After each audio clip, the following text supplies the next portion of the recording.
Hey there, friend. Welcome to Handstand School. My name is Kyle Weger, and I wanted to make you this short intro video so that you can know what to expect from this program, what you're going to get out of it, and a little bit about myself. I'll be leading all of the classes, of course. So just a couple of logistic or housekeeping things. You will need a couple of props, not very many. I want you to be able to do this entire program without a bunch of extraneous things being, involved. So you need a couple of yoga blocks, a yoga strap, some room. You can have a yoga mat if you want, but just some room in the middle of the floor wherever you're going to practice. And most importantly, you are going to need a wall. So I would prefer a smooth wall versus anything that's going to be rough on the feet, like a brick wall, for example.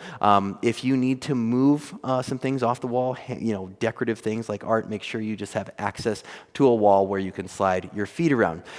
Second order of business, what can you expect from this program? Well, we've structured it in a very specific way so that it moves in progressions. After this intro video, you are going to see the technique breakdown video. This is where we're not doing a ton of exercise. We're just introducing you to some concepts around handstanding. For example, like where do I put my hands in terms of width? Where should I be looking with my eyes? How do I get my shoulders open? And a bunch of things like that I want you to incorporate into every video, just some overlying or overarching handstand principles that are going to help you get the most out of this practice. Second order of business after that, we have the warm-up video. This is an excellent video that you're going to be able to use. It's the same warm-up sequence that I actually do in my own practice, and I wanted to share it with you because it perfectly targets your wrists, your shoulders, muscles in the neck, your side bends, your hamstrings, your straddles, your squats, your tucks, everything that you're going to need to go through the rest of the program. After that one warm-up video, you do that, and then you can do one of three videos: scissor, tuck, or straddle. I have each of these entries broken down into their own video because they all come with their own nuances, and if you're going to be a handstander, it is important that you learn all three. So that one warm-up video can apply to the next three, what I'll call entry videos, and then finally, I've put all these together in roughly a 60-minute, one hour full workout called the workout, and this is where we have our own warm-up, our own movement, shape, strength, and balance drills, and it is what I would consider to be a very complete handstand practice that is going to get you to the next level. So one thing I want you to consider about this program is that no matter where you're at, you can always make improvements. My name's Kyle. As I said, I've been teaching handstands for several years now. I started with yoga, and then I got interested in gymnastics and then circus-style hand balancing, and that's kind of where I'm at now. So I approach this practice with kind of the mindset of yoga, the detachment of yoga. Like, I like to work hard, but I don't like to be married to an outcome, and I don't like it to define me as a person. The gymnast in me wants to do drills, because I know that's how I get the skills, right? And then the sort of amateur acrobat in me has a little bit more like discipline around technique and doing things correctly. So what I want you to remember when you're doing this program: rule number one, have fun. It's just a handstand. I want you to have a ton of fun while you're doing this. Rule number two, I do want you to work hard. And rule number three, I want you to meet yourself where you're at. Everybody starts this practice at different places in their life, different levels of strength and coordination and flexibility. So do what you can do your best in all the drills, and you will see improvement over time. The more you do this program, the better you're going to get. That's just how skill acquisition works. So without further ado, whenever you are ready, move on to the technique video, and I cannot wait to train with you.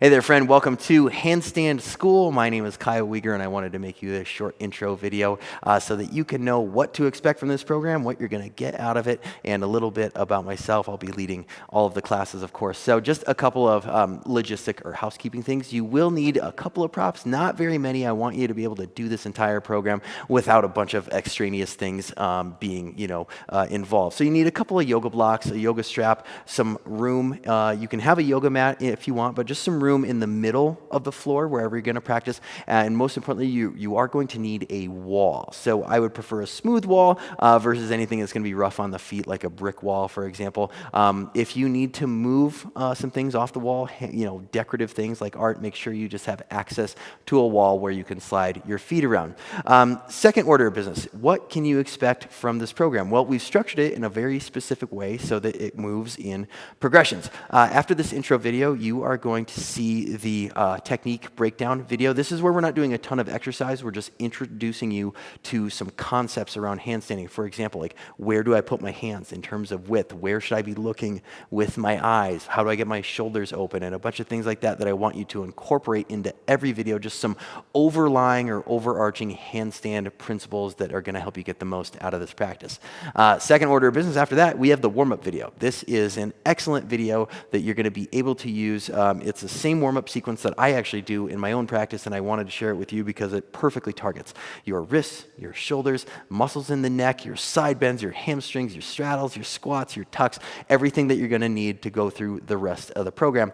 After that one warm-up video, you do that, and then you can do one of three videos: scissor, tuck, or straddle. I have each of these entries broken down into their own video because they all come with their own nuances, and if you're going to be a handstander, it is important that you learn all three. So that one warm-up video can apply to the next three, what I'll call entry videos, and then finally, I've put all these together in roughly a 60-minute, one hour full workout called the workout, and this is where we have our own warm-up, our own movement, shape, strength, and balance drills, and it is what I would consider to be a very complete handstand practice that is going to get you to the next level. So one thing I want you to consider about this program is that no matter where you're at, you can always make improvements. My name's Kyle. As I said, I've been teaching handstands for several years now. I started with yoga, and then I got interested in gymnastics and then circus-style hand balancing, and that's kind of where I'm at now. So I approach this practice with kind of the mindset of yoga, the detachment of yoga. Like,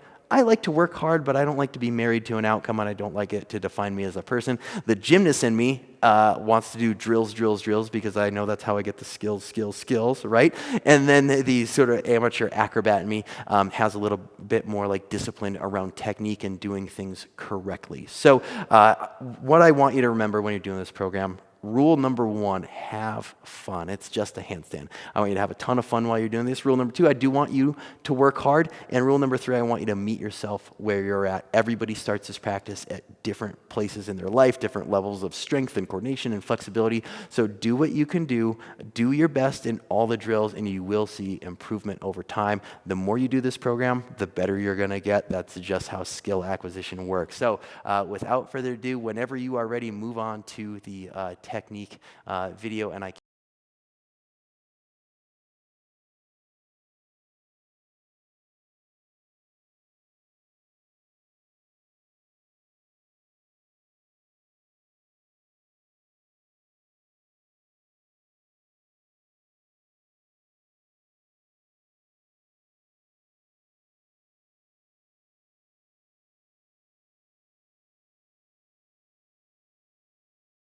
Hey there, handstand friend. Welcome to the warm-up video here for Handstand School. Now, this video is meant to be a standalone warm-up routine that you are going to do before you do the scissor video, the tuck video, or the straddle video. When it comes to warming up, I am a big believer in taking care of the most important things first, like in a list of priorities. So in a handstand, of course, we're going to want to warm up our hands and wrists first, followed by the shoulders, and then we work our way down the chain to the rest of the body. I believe in a full body warm up before getting into handstands because the more flexible you can be, for example, in like, let's say a forward fold, the easier it is to put your hands on the ground and the more stacked you can get early on. I do have a few things here with me. I got 2 yoga blocks and a yoga strap. Now, if you want to modify, if you have a stack of books, water bottle, small child, whatever you have near you that is relatively this height. And then for a yoga strap, you don't even need a strap. You just need something that you can pull on to create tension. So if you have TheraBands, an old t-shirt, kitchen dish rag, whatever you need to use to improvise your practice. But this is what we'll be using to warm up our body. So without further ado, let's meet in tabletop.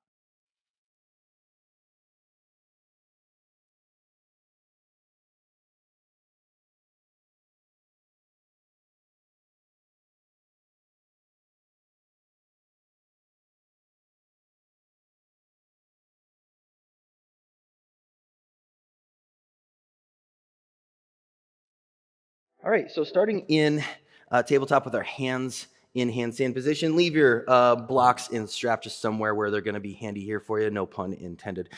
So first things first, hands down, index fingers forward, spread your fingers nice and wide and pull your thumbs in slightly. So the first thing I like to do with my wrists is just to get them a little warm by taking weight into the front of the hand and then relieving weight from the hand completely. So I sit forward and then back, forward and then back. There is no, predetermined number of reps that's going to be perfect for everyone. I just like to go until I feel like I'm ready to move on. We are going to hit several different wrist positions. While this is handstand position, you do want to warm up the muscles and everything in the hand and forearm as part of your regular warm-up. So after a few, let's say 5 or 8 rocks forward, we're going to turn our hands to the east and to the west. Now, fingers face the outside of the mat and your thumbs face forward, and then we are rocking left and right, working through the wrist into the muscles of the forearm. I consider the hand, wrist, and forearm kind of to be the most important sort of first unit that we're going to hit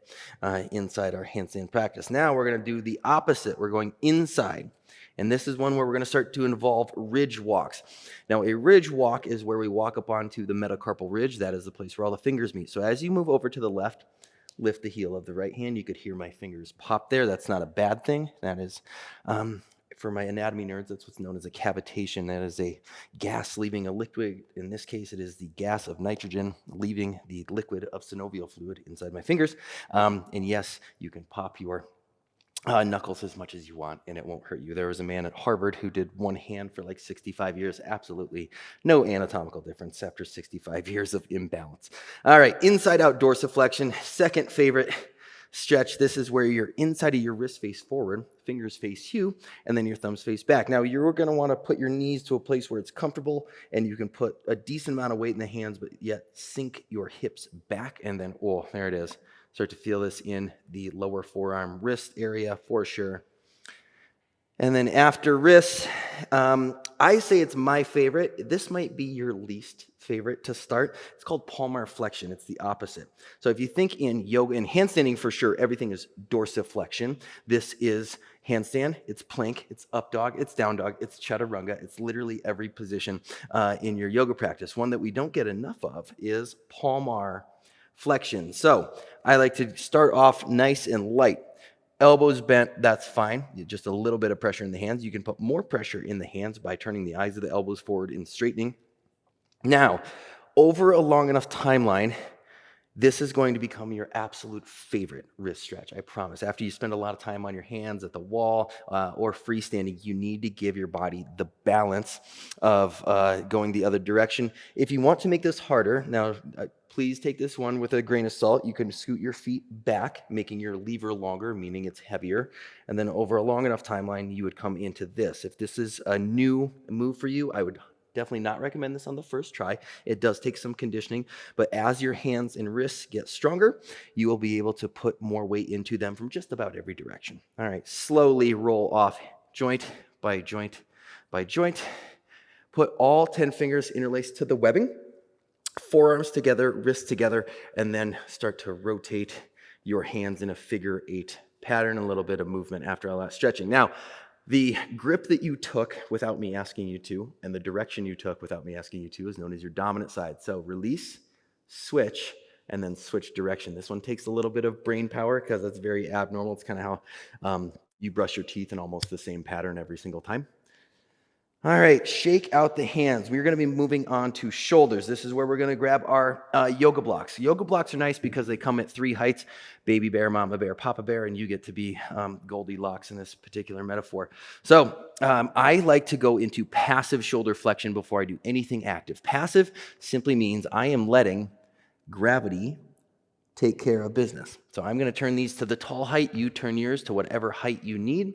And shoulder flexion, meaning I'm taking my humerus or my bicep past my ear. You can kind of cue it however you want. And I'm just going to hang here for a little while. Now, I am in spinal extension, which is totally fine. Again, I'm not really doing a lot of work here. I'm just letting gravity kind of take care of business, going forward and back, rocking onto the blocks.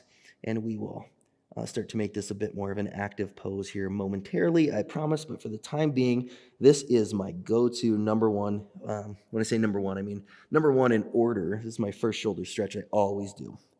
So whether or not you have yoga blocks, you can hang on the side of a piece of furniture, a folding chair, couch. You could even hang on a wall like this, technically. So I just like to let the shoulders open up naturally, and you can feel how far you're getting because your head will be getting lower to your yoga mat or ground or whatever you're practicing on.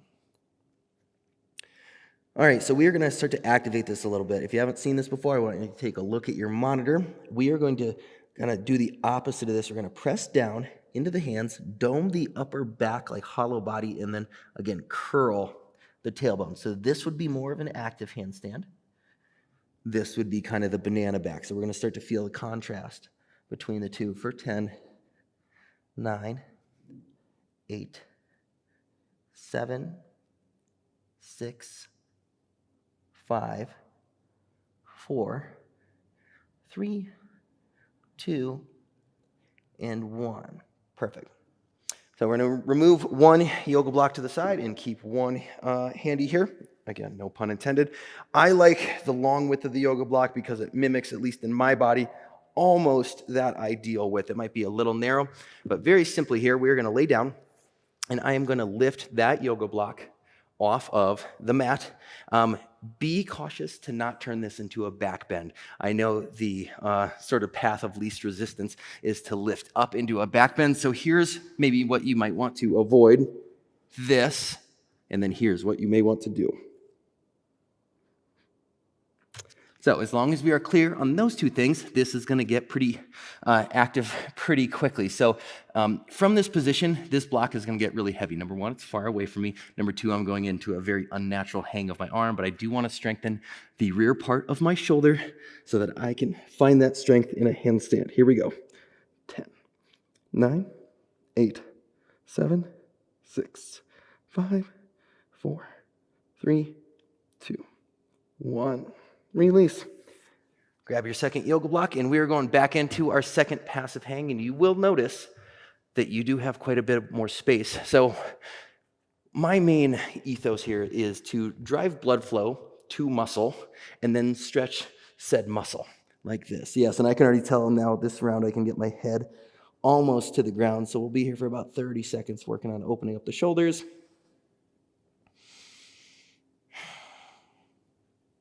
A little bit of gentle movement forward and back. So handstanding, if you're doing it correctly, is a process of warming up the body, putting all the puzzle pieces in place first.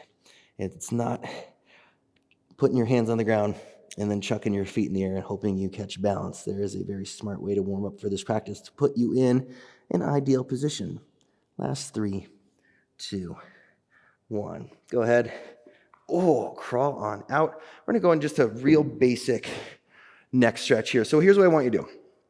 Right hand out, palm forward. Internally rotate your humeral head so that the palm goes backwards. Take that hand behind you, grab it with your left. So you're grabbing your right wrist with your left hand. You got this little chicken wing thing going over on here on the left, and start to tilt your head to the side of the chicken wing, and you'll be stretching out the muscles in the neck on the right side. One of my favorite parts of the body exists in the neck, at least in names. I'm a bit of a sucker for funny body names. The sternocleidomastoid. What a gem of a name. That and your scalenes here on the neck. If you want to look down and then look up, start to take the sensation to different parts of the neck. And softly release. Same on the left. Palm forward. Flip that so palm goes backwards. Take it to the right side of your body. Grab it with the right hand and then chicken wing off to the right ear to right shoulder.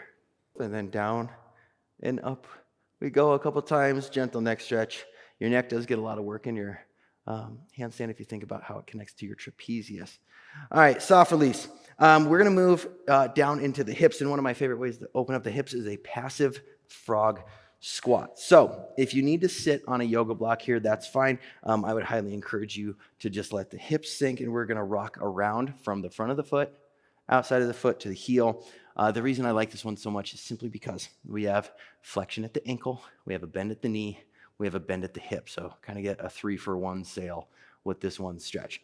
If you wanted to go a little more lazy with this, you could definitely let the hands hang and make this more about, again, passive, letting gravity do the work. Also, frog squat is a great precursor to a Cossack squat. In yoga terms, it's also known as Skandasana, the little yoga ninja glide from side to side, one of my favorite ways to warm up my legs, and definitely useful in a handstand practice, particularly for the tuck and straddle entries. Give this one a few more breaths, and then I'm going to move my friendly little yoga blocks to the side here, and we're going to take this straight into Cossack squat, aka Skandasana. So I'm going to stay nice and low, step my right foot out a little bit, and then extend my left. Name of the game here is I'm going to try to keep both heels on the ground. If this heel comes up, I want you to put it down and then stay higher, okay? So you don't have to get both heels down. Some people just have limitations in ankle mobility over a long enough timeline. The idea is that you would work that range of motion and increase it. Now you notice I'm pointing my toes. I have a very much gymnastics acrobatic approach to this because I do like long, clean lines. There's a ton of benefit, though, to also flexing your feet and getting the calves a little warmed up here. Let's give it 5, 4, 3, 2, and 1. All right, now before we stretch out our hamstrings and our straddle, we're going to go into piriformis. Now, one of the most common piriformis stretches that you have in yoga is, of course, half pigeon. I have a new one for you that I'd like to introduce to you. So it's going to be a bit of a figure 4, a bit of a shin box. So 90 degree in the ankle. I got my right shin forward. 90 there, 90 there, okay? Step on the outside of it. Some of you might stay and just wrap around the front of your shin, and that's going to be enough. If you need a little bit more, what I want you to do is take your right hand across the body, grab the foot, and over time, you would work the left hand across the front of the shin as well. It looks kind of human pretzel-y. I am feeling this big time on the outside of my left hip, left piriformis. This would be like if your half pigeon had like a quad shot espresso from your local coffee roaster. Kind of turn up the volume on it just a little bit. Over a long enough timeline, you're going to get your shoulder very, very far down. And the further you go down, I want you to concentrate on pulling the chest through, because I can sink here and then I lose the sensation in my piriformis, or I can use the torque of the leverage of my hands and my foot to rotate forward towards the shin. Whew. Good morning. Buenos dias, piriformis. 5, 4, 3, 2, 1. Slowly come out. This one does have a bit of a recoil period. I just want to sit here for a breath, kind of collect myself. Like, okay, cool. Now I'm ready to go. Same other side. Left shin forward. Bend in the foot, bend in the knee, 90-90, step on the outside of it, and then again, stay right here for the, let's call it the more like beginner version. If you have a bit more openness, you can reach across and then eventually work the hand across the front of the shin. Same other side. My right one is better, not better, it's more open than my left. I'm sure you deal with asymmetries in your body as well. And one nice thing about these stretches is that if you do them over a long enough timeline, I'm trying to create a little bit of balance, which is, again, not a play on words for the handstand course, but just balance in the body. See if you can get your bottom shoulder lower to the ground as you pull your chest towards your shin. About another 10 seconds here or so. 5, 4, 3, 2, 1. All right, sit on up. Okay, before we go into our straddle, we got a piriformis open. We want to work on our hamstrings. The best way I know how to open up a hamstring, well, all 3 of them, that is, there's 3 muscles that make up that muscle complex, is just to use my yoga blocks, and I'm going to come into just a good old traditional halfway lift. Okay, so why I like the blocks again is because as I get further into this, I'm going to turn them down, I'm going to turn them down, and then I'm going to turn them all the way off. So for the first few breaths here, I want you to straighten your legs, lift up the toes, rock forward and rock back. So whether you are leaning into the back of your foot or the front of your foot, you're going to feel the sensation of the stretch travel up or down your hamstring.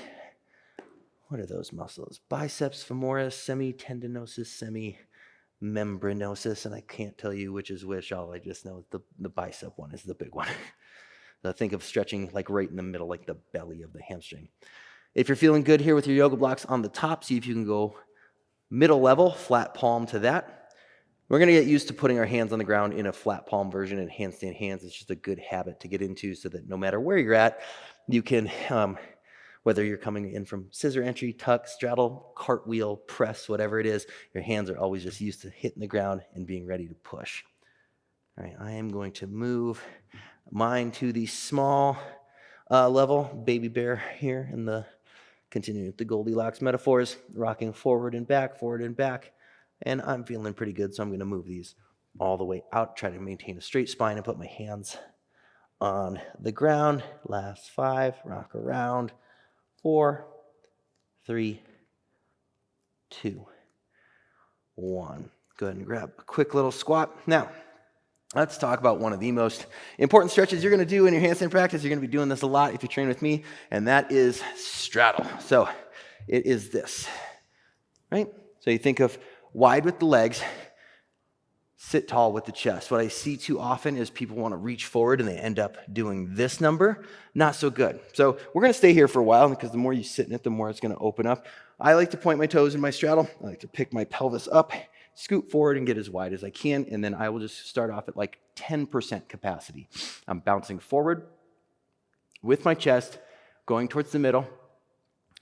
If you are the kind of person who is super open, I mean like crazy open, you can slide yoga blocks underneath your feet to lift your legs. I'm not quite there yet, but I know there will be plenty of people who will take that option. All right, step 1 in our straddle, we're going to sit up, pivot towards our left leg. One hand goes on the outside, one hand goes on the inside, and then I'm going to try to bounce my chest towards the top of my foot for 10, 9, 8, 7, 6, 5, 4, getting deeper, 3, 2, 1, hold.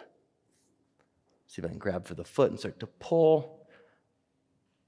And then a soft release back to center. Reset middle, pivot over. And again, one hand outside, one hand inside for 10, 9, 8, 7, 6, 5, 4, 3, 2, hold. See if you can grab foot, ankle, or shin and pull.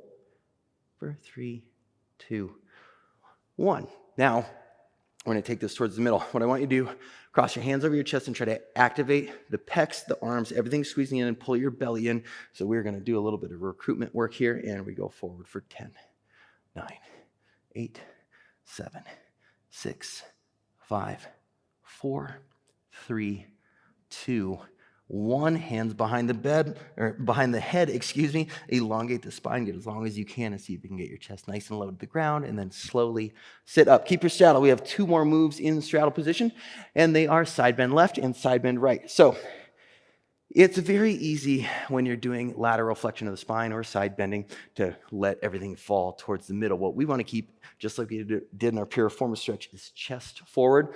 One way to do that is hand underneath the Achilles, leverage your forearm into the inside of your knee, and then go up and over for 10, 9, 8, 7, 6, 5, 4, 3, 2, hold, release. Here we go, other side.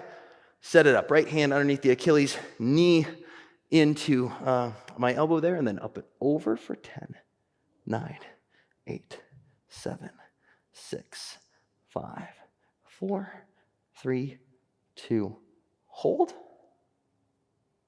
Softly sit up, pull legs together. We have just a couple of foot articulation exercises, and then we are going to be ready for handstand practice. So here's a very common topic of debate in handstanding is, what do I do with my feet? Is it flex foot with like the Barbie toe kind of thing, the fan toe, or is it a pointed foot? Now, if I'm truly trying to create lines and my handstand is one big long line, the start of my handstand line is here and the end is right there.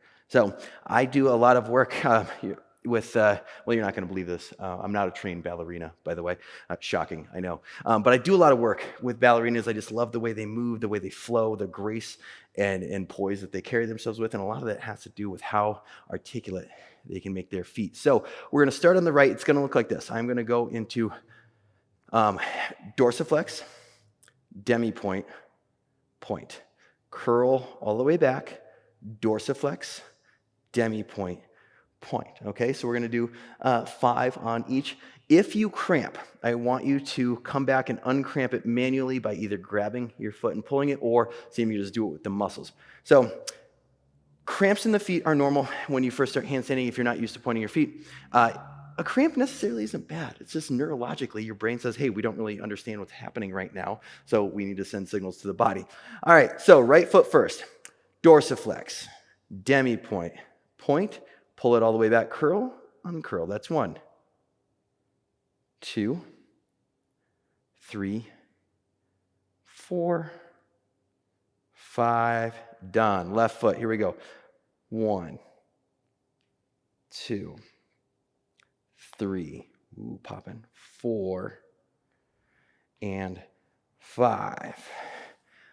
Alrighty, my friends, so let's recap here. We started at the hands, worked our way up to the wrist, the forearm, shoulder, neck, okay? We hit our piriformis, we hit our hips, our knees, ankles, got a nice bunch of variations in our seated straddle, and our feet are now active. Alrighty, friend, I don't know about you, but I am definitely ready to get upside down. So whether you are working your scissor, your tuck, or your straddle with me today, let's move on to the next video. Hey there, handstand friend. Welcome to the scissor entry video of Handstand School. We are going to start with the scissor entry, or the L entry in a handstand, because it is just one of the most common entries that you see. Whether you are into yoga, CrossFit, or gymnastics, it is just one of the more mechanically accessible entries. And so we're going to start with this one. I want to give you a few things to watch out for in your scissor entry. And when I say scissor, I mean L, so one leg lifts and the second leg trails and eventually meets it in a nice freestanding handstand. We're going to work this real close to the ground and work on control. We're going to take it to the wall and work on some finishing drills and tie those all together, of course, for some freestanding scissor entry work.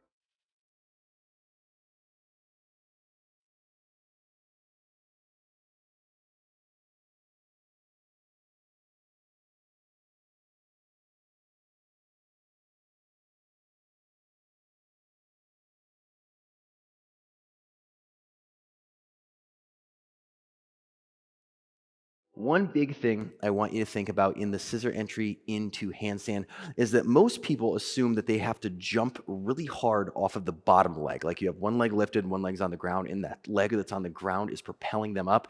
I can't think of a single scenario where adding velocity helps your handstand. It just gives you more momentum that you have to stop once you get upside down. I would rather work from the top leg, lifting, and then using that lift to bring the bottom leg into place.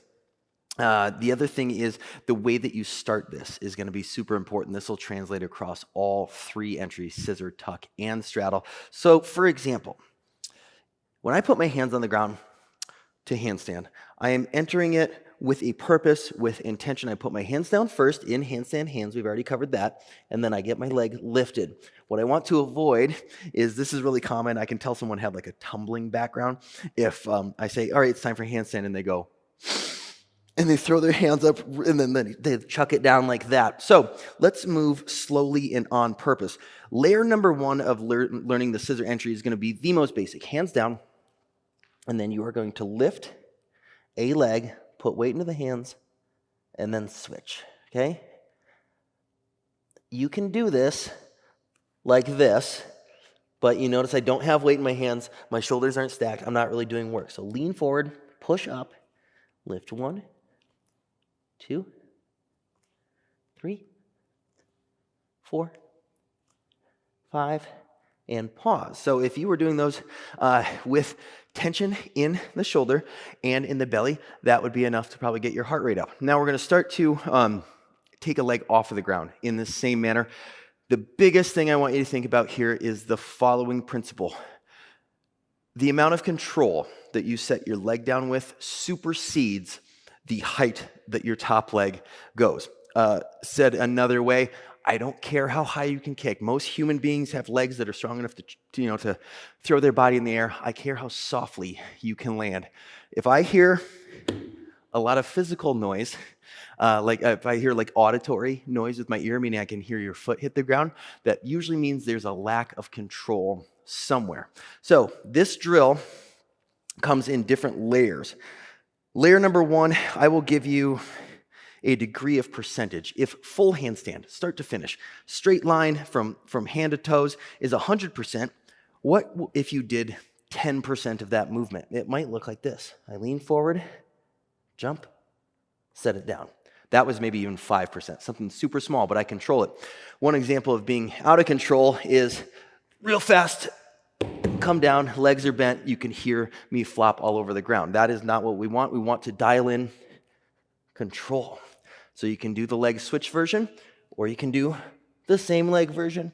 I'll do a couple of each, follow along with me, and then we'll start to dial these in for reps. Straight leg version, or same leg version, is as follows. Leave and land on the same leg, leave and land on the same leg. Now, even after 2 of those, with integrity, I can feel those in my belly. Why? Because I am working on controlling how softly I set my feet down. Now, if I were to add a layer of complexity to this, I would put my hands down, handstand hands, stack the shoulders, kick with the top leg, and switch.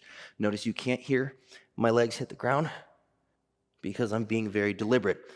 If you jump so high that you can hear your feet hit the ground and they make kind of that big stampede sort of noise, I want you to deliberately dial it back and bring this drill into total control and like complete attention to setting your feet down softly.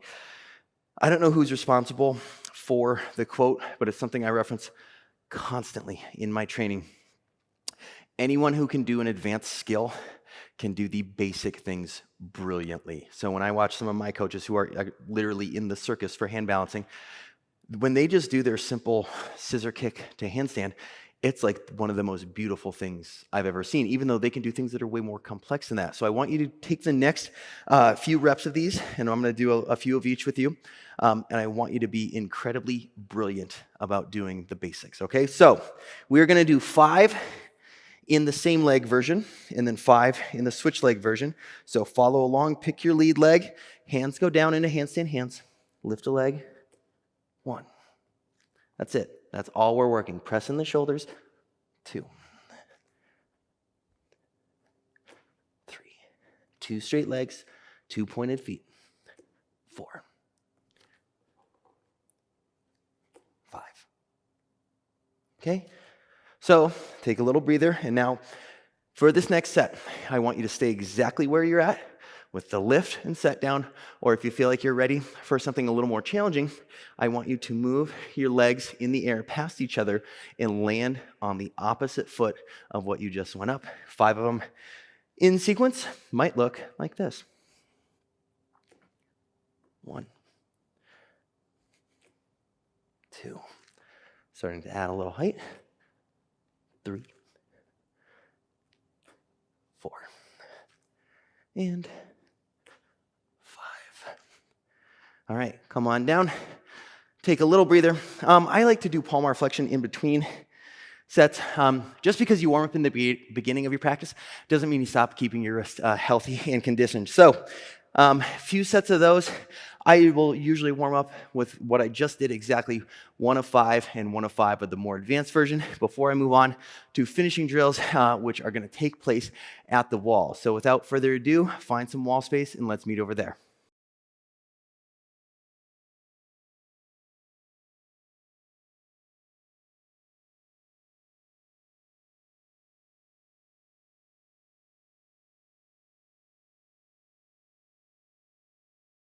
Alrighty, handstander, we are at the wall, and I want to clear up just a few myths or rumors about the wall. Some people think using the wall is a bad thing, like, well, I want to learn it freestanding. Of course you do. Of course you want to learn it freestanding, but the wall is a super, super valuable tool if you know how to use it correctly. I'll use the example of bench press. If I wanted to learn how to bench 250 pounds, I need to get used to doing that activity with a spot. Someone would help me lift that weight, and eventually my body would adapt. Said another way, well, funny I should say that, it's called the SAID principle, specific adaptation to imposed demand. Your body will adapt specifically to whatever demand you impose on it. So if you are upside down balancing at a wall, guess what? You're eventually going to learn how to balance upside down in the middle of the room. So I want to teach you the efficient ways to use a wall and get rid of the inefficient ways to use a wall. So this is not a personal attack on you or anyone, but tell me if this looks familiar. This is the handstand, right?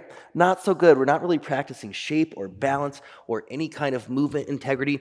Now, when I first started, that is exactly what I did. Why? Because I was just excited to be upside down. So I would put my hands on the ground and I would throw myself to the wall. There's a much smarter way to do a kick to the wall, and then we're going to flip it around and go into some chest to wall variation. So if I were working with someone who's brand new and said, I want to kick to the wall and learn how to stop in the right position, because that first version I showed you, when you kick to the wall, you're practicing over kicking, and as we know, the more you repeat an action, the more you myelinate that circuit. I'll talk about that in a bit. But I want to put my hands down pretty far away from the wall. So I'm not close. I'm actually backing them up on purpose so that I can bend a leg and just kiss the wall with my toe. I go up, boom. Now I'm practicing stopping. I'm not in a complete line, but it is a heck of a lot better than kicking into this position. And then you play this weird game of trying to constantly get your feet off of the wall. So let's take this more precise drill. We're going to do a quick set of 5, and as you know, I don't do a ton of high rep count. I do low rep count done at an extremely high quality. So the measurement of quality in this next drill is how softly can you touch your toe to the wall. So let's have a look. If you already feel comfortable going up, let's do this. Hands are roughly a foot and a half away from the wall. I put them down in handstand position. I lift, bend, touch. Stay for a second. Do all the things we talked about in that beginner video. Push up, look in between your hands, curl your tailbone, and then come down. Hands come off. That's 1, 2. So you can barely hear that toe touch the wall. It's because I am practicing being in control. On this 4th one, what you might be able to play with is switching the feet. Switching the feet, like so. Come on down. Last one, rep number 5. We're going to hold this one for, let's say, a 10 count. I'm going to come into position, back off a little bit, get my hands readjusted. Here we go. 10, 9. Start flirting with the wall. 8, 7, 6, 5, 4, 3, 2, 1. All right. So how do you make this better over time? Well, you loosen your relationship with the foot to the wall. Think of 100% distribution. There is always 100% weight distribution somewhere. In a freestanding handstand, it's 100% in your hands. At this drill, it might start off at like 70% in the hands and then 30 on the wall, like you're actually kind of leaning on it, and then it becomes 75-25, 80-20, 90-10, and before you know it, you're able to move your legs on and off of the wall a little more freely. And again, you are accumulating time under tension. I'll talk about that in a bit. But you're accumulating time under tension at the wall every time your legs pass each other. The next one we're going to go into are called toe floats. There's 2 kind of versions to this. The first version, we're going to practice on getting the hips stacked or finishing the handstand. I fully believe that if you are an active yoga practitioner, you do CrossFit, you go to the gym, you're a runner, a cyclist, whatever your sport is, most people are athletic enough to kick from here to here, here to here. That's not why people do this course, right? I know we practice the smaller kicks in the beginning to work on the control piece because that's very important. But let's just say in general, most athletes can do that. The problem is finishing. Number 1, we get the hips stacked. Number 2, we get the legs stacked. So we are going to start with what it's like to get the hips stacked, and I'm going to give you the contrast of in position versus out of position. Now, at the beginning of this Of course, you heard me talk about shoulder opening. So let's give you an example of a shoulder being in position versus out of position. I'm climbing into my handstand now, not super close. Okay, this is going to be about as close as I want to get. And let's say I let my shoulders come out. Now, my shoulders are behind my hands. I want to work on coming forward and then pulling my tailbone in. Coming out, coming forward, and then pulling my tailbone in as I push. And then you may even be able to switch. So the beginning version of the switches is like 1, 2, 1, 2. Over time, you can balance it and then switch. So I'm going to come down, and then we are going to rep out these 2 drills. Okay, so the first one, we're going to do a set of 5. If you want to add, 10 or more, certainly be my guest. But the idea is we're out of position, and we pull the hips to directly over the shoulders, which are directly over the wrists. We leave the legs on the wall, okay? We're going to come out of position, into position. We're going to come down, catch our breath, do a little bit of analysis, and then we're going to work the toe floats, which are either one leg on, one leg off, or you can switch those, and you can kind of choose your own direction. Then we have one final drill after these 2. So let's move into the hip stacking. So I'm coming pretty far off of the wall. I'm deliberately going to let everything flop, so I'm not really engaged. My feet are off the wall. Put your feet together. Push into the wall. Come off. Curl your tailbone. Make a straight spine. That's 1.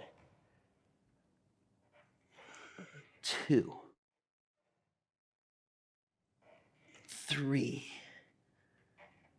Let it fall. 4. I'm working on getting the hips in position and landing them. And finally, here we go. 5. Let's hold this one for 5. 4, 3, 2, 1. Come on out. Perfect. So now that we start to integrate that movement into the body, that's where we're going to start the next drill. We're going to come off, hips into position, legs over. We're going to pull one leg and then start to switch these for what is known as toe floats. Why do we do them in this order? Well, we want to get the hips stacked first, because what you're going to find is in the toe floats, if you pull a leg off and you immediately fall right back to the wall, that means your hips are behind your wrists, or the heaviest part of your body, your center mass. For humans, let's just call that S2 or sacral 2.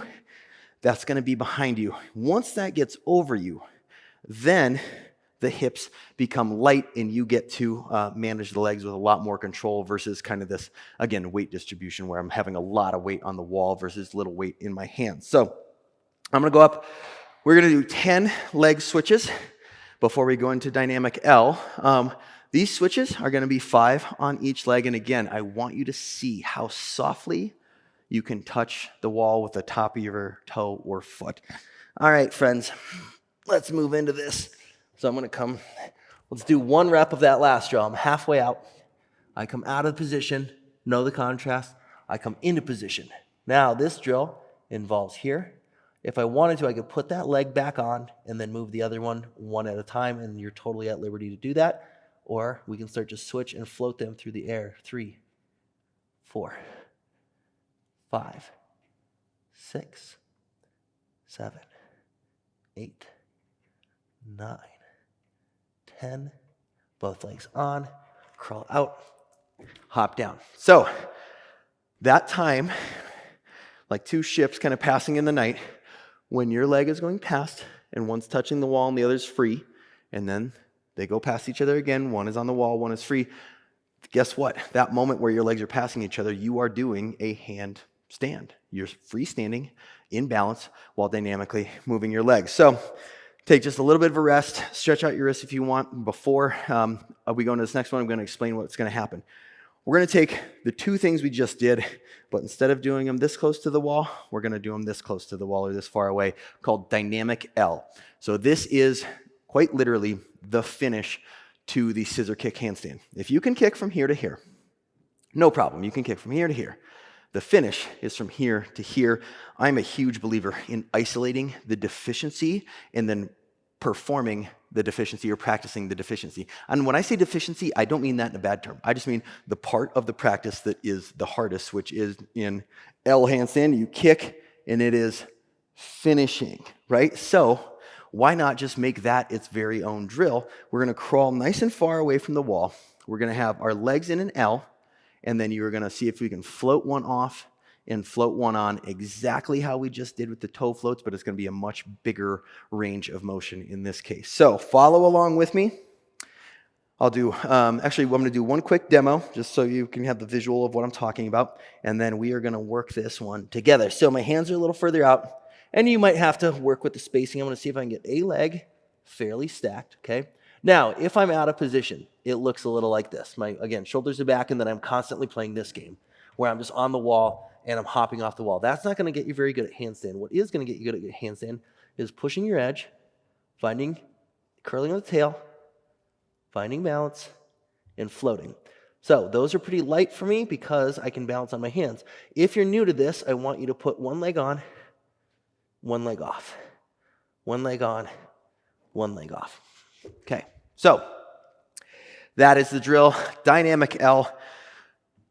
You can level down by getting closer to the wall. You're not going to get as big of range of motion, but if that's where you're at, I want you to respect where you're at, and number one, have fun with this practice, right?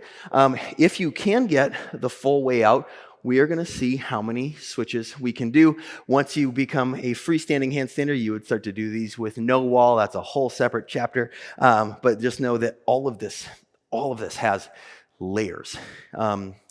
Best piece of advice I think I could give to any handstanders: whatever drill you're on, don't pick the hardest version. Pick the version that best suits where you're at. If it happens to be high level, great. If it happens to be something a little more beginner or intermediate, that's going to be the best drill because that's the one you can actually repeat. All right, here we go. Last drill. I'm going to find okay, this feels about right. So I feel like I got my shoulders stacked. Hand position is good. Handstand hands. I'm looking in between my hands. Ribs are in. PPT.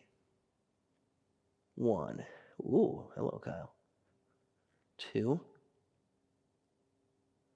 3, 4. Touch the wall as lightly or as heavily as you need to maintain balance. Just stay up. 5, 6, 7. Ooh. 8, 9, and 10. That last one I'm going to do over because I want to end on a good one. 10. It does not take long to get fatigued.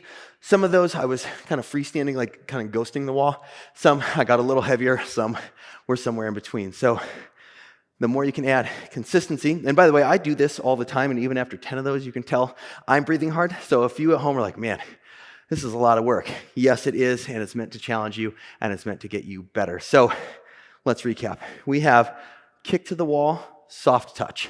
We have get into the wall, climb in, get the hip stack. That's it. That's all we're doing. Hip stack, come out. Hip stack, come out. We have toe floats. Crawl in, get the hip stack. They don't move. And now we're doing L switches, or small switches. And then the final one, the bigger version, would be the full finish where we crawl out into L and start to switch our feet on the wall as lightly as we can. So here's what I want you to do. Take a quick breather, grab a really light sip of water if you need it. You don't want to bog down the stomach. And let's meet back in the middle of the room for some freestanding practice.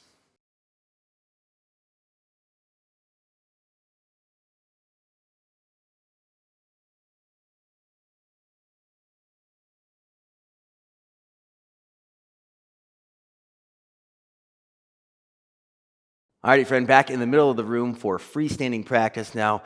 We've done some of our movement drills. We've done some finishing drills at the wall. Now it's time to put all these together, and I want to cover just a few things before we start kicking up into what I would call full handstand or getting closer to full handstand. Number one is the distance between the hands and the feet. Now, in a yoga practice, I fully understand starting from down dog. However, if my hips are not over my hands to start, that means I have to travel horizontally to try to get vertical. So I would always recommend shortening your down dog. Number one, this will put your shoulders over your wrist. Number two, this is going to put your hips closer to over your shoulders so that when you lift to scissor, you don't have to go horizontal and then stop and then bring the leg in. I also want to demo a few things that I talked about in the technique or breakdowns video about shoulder placement, posterior pelvic tilt, and gaze. So let's go into a handstand. I'm going to give a quick demo here.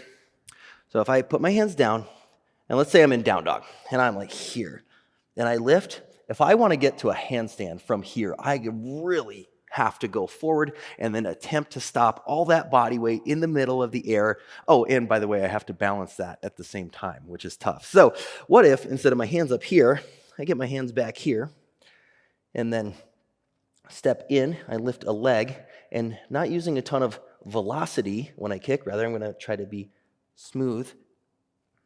And then I finish my handstand. Now I'm in a closed shoulder position here to start. What if I took my gaze down towards my hands, open my shoulders, pull my gaze again, down, down, down. I pull my ribs in, and instead of arching the low back, I curl my pelvis in and I push up through my shoulders. So there I feel fairly straight, maybe not the straightest I've ever done, but good enough for that. So that would be a lot of corrections being made at the same time, and I've been practicing that for years, so I can kind of oscillate in between closed shoulders, open shoulders, anterior pelvic tilt, posterior pelvic tilt. But that would be kind of the end product that we're going for, the ability to kick, move the leg, and land the leg.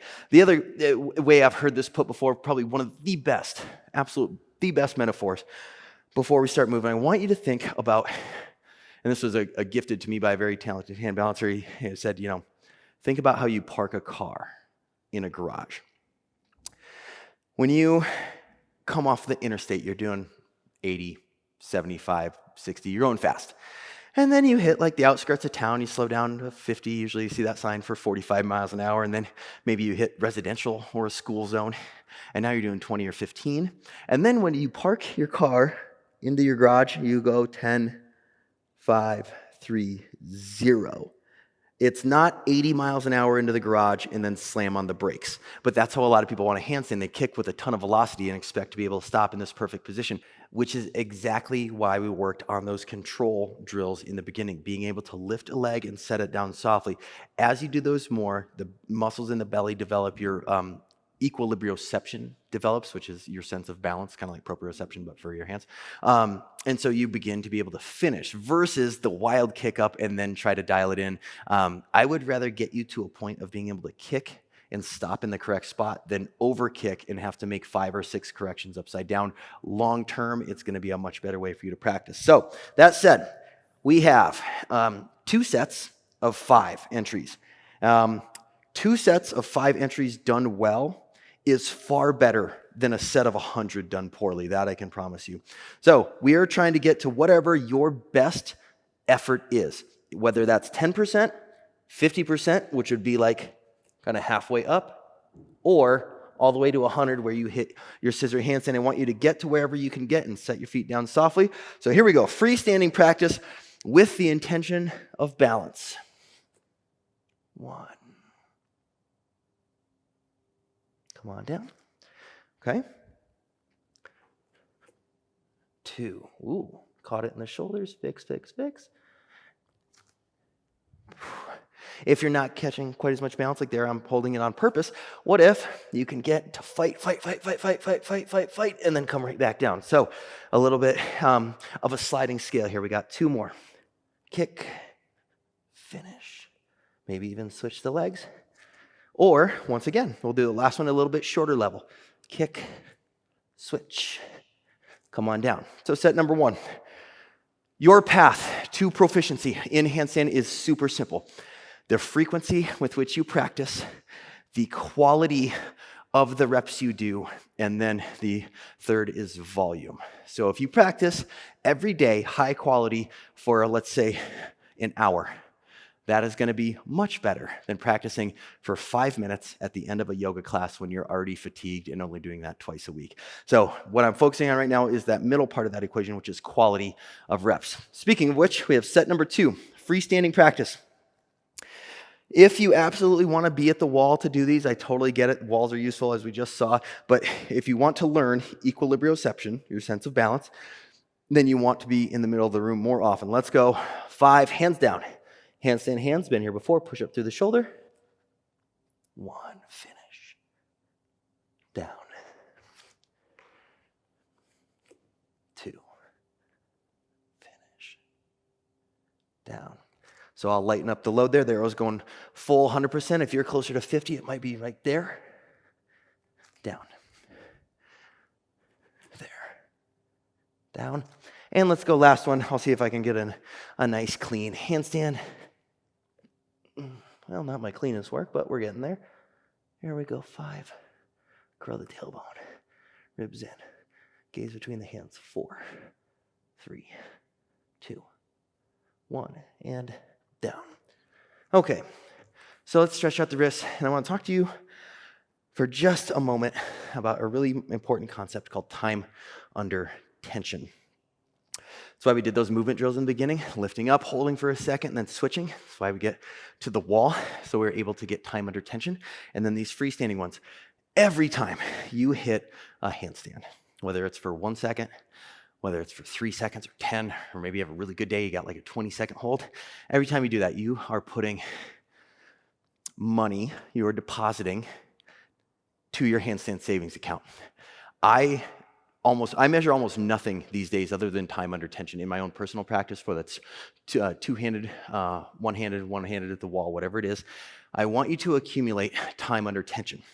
The more that you do this, every time you execute a scissor or tuck or straddle entry into handstand, your brain has to send an electrical signal through a bundle of nerve fibers or neurons that are connected to the muscles for that particular motor movement.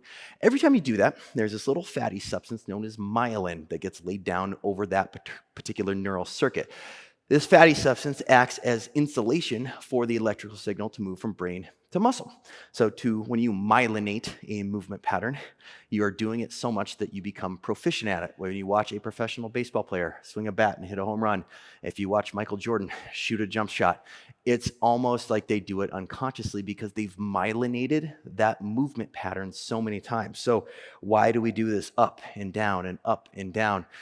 Number one, we want to myelinate the movement pattern, but then when you catch your balance, you want to also add on to that by accumulating time under tension. The best hand balancers in the world were not born that way. They've just accumulated time under tension and they've trained more than other people. The only reason I can do what I'm doing right now on this yoga mat is because I've practiced it.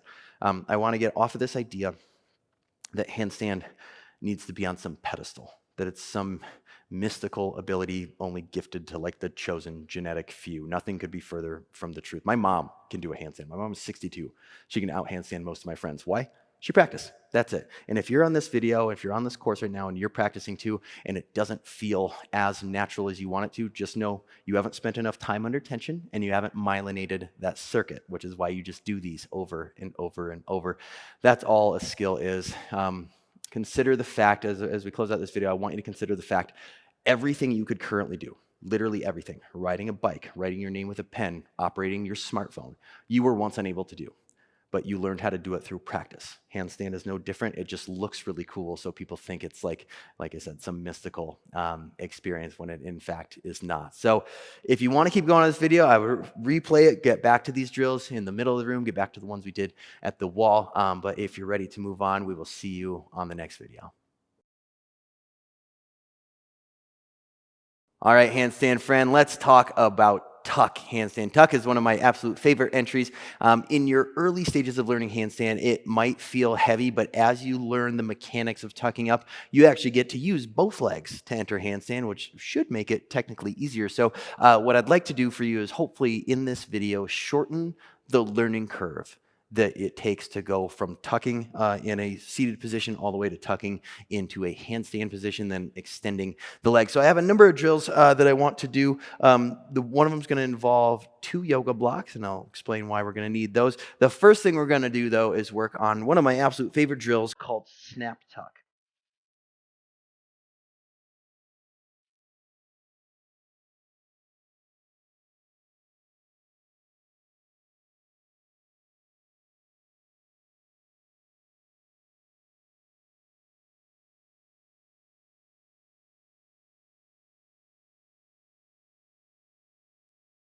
Now, this one comes in a few different flavors. The idea is that I'm seated, spine up, knees forward. I'm going to put my hands down in handstand hands, which we've talked about before, and then I'm just going to lift a little bit. Okay? Pretty good to get the body warmed up. This is a really good kind of cardiovascular workout if you start putting these together. Now, if that's let's say half of the move, the full move is going to be I'm coming into open shoulders, head through, closing the ribs into a more full position like so. Now I'm tucking my toes under. If that does not feel great, I want to give you an option. It's simply to do this way. Now, you're going to not quite get as much stretch in the top of the foot this way, but if you have any foot problems whatsoever, and this feels better for you, then I want you to straighten your legs, dome out your upper spine, and then do that version with the toes underneath. So you're on the sole of the foot and not the top of the foot. So I'm going to go through 10 of these, and I've done these enough times to know that after 10, I will be quite winded, and I hope you are too. So here we go. Take a big breath in. And on the exhale, snap, tuck. 1. Come out. 2. 3. 4. 5. 6. Belly on fire. 7. 8. 9. 10. And come into a little bit of a back bend, upward facing dog and or sphinx pose, whichever you like, to stretch out the abdominal wall. Whew, okay, so why are those useful? Well, we're working on closing and opening the hip, which is a big component of tuck handstand, and we want to get used to pressing into the ground. Where a lot of people fall short in their tuck is the moment that their feet leave the ground, their elbows bend.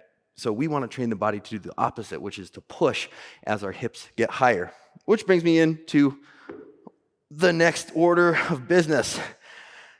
Tuck is a really great example of where people try to horizontally load a handstand. Now, a handstand is arguably the most vertical pose you can have. It's a straight line from the wrist to the top of your toe. So what I see particularly in yoga classes a lot is people will get ready from like down dog, crawl in maybe a little bit. Now, if you look at the relationship, wrist to shoulder, and then my hip is all the way back here. And then what gets kind of even more problematic is they amplify that and they cock back like this in order to hopefully go forward in their tuck handstand. Again, you're moving the heaviest part of your body, your center of mass and your legs, away from the pivot point or fulcrum of your lever and then launching it forward. This is what I would consider to be mechanically inefficient. I've mentioned it before in this course. I'll say it again right now. In handstand, I don't want to do a lot of work. I want to put as much of the puzzle together before I get upside down, thus making it easier when I arrive and I get to stay up for longer. So how do you mitigate this idea of horizontally loading your handstand? Well, 2 yoga blocks work just fine. Again, you don't need yoga blocks. Anything you can stack vertically. Books work really well. Water bottles work equally as well. I'm going to put my hand here and here.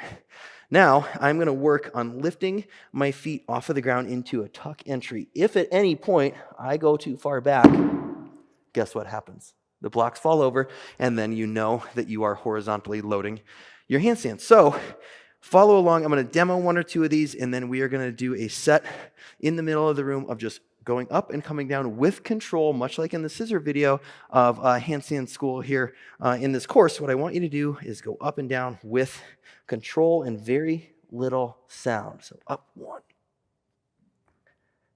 2, okay? Now, if that seems too high and you can't quite jump that high, I want you to jump to whatever degree you can and set your feet down softly. If you're to the point where like, hey, I can't even really set my feet down softly, then I want you to do whatever you can. Do your best and forget the rest. One of my favorite slogans when I'm working on this practice is just, if you're constantly challenging yourself, if the rep you're doing is hard, your body is changing.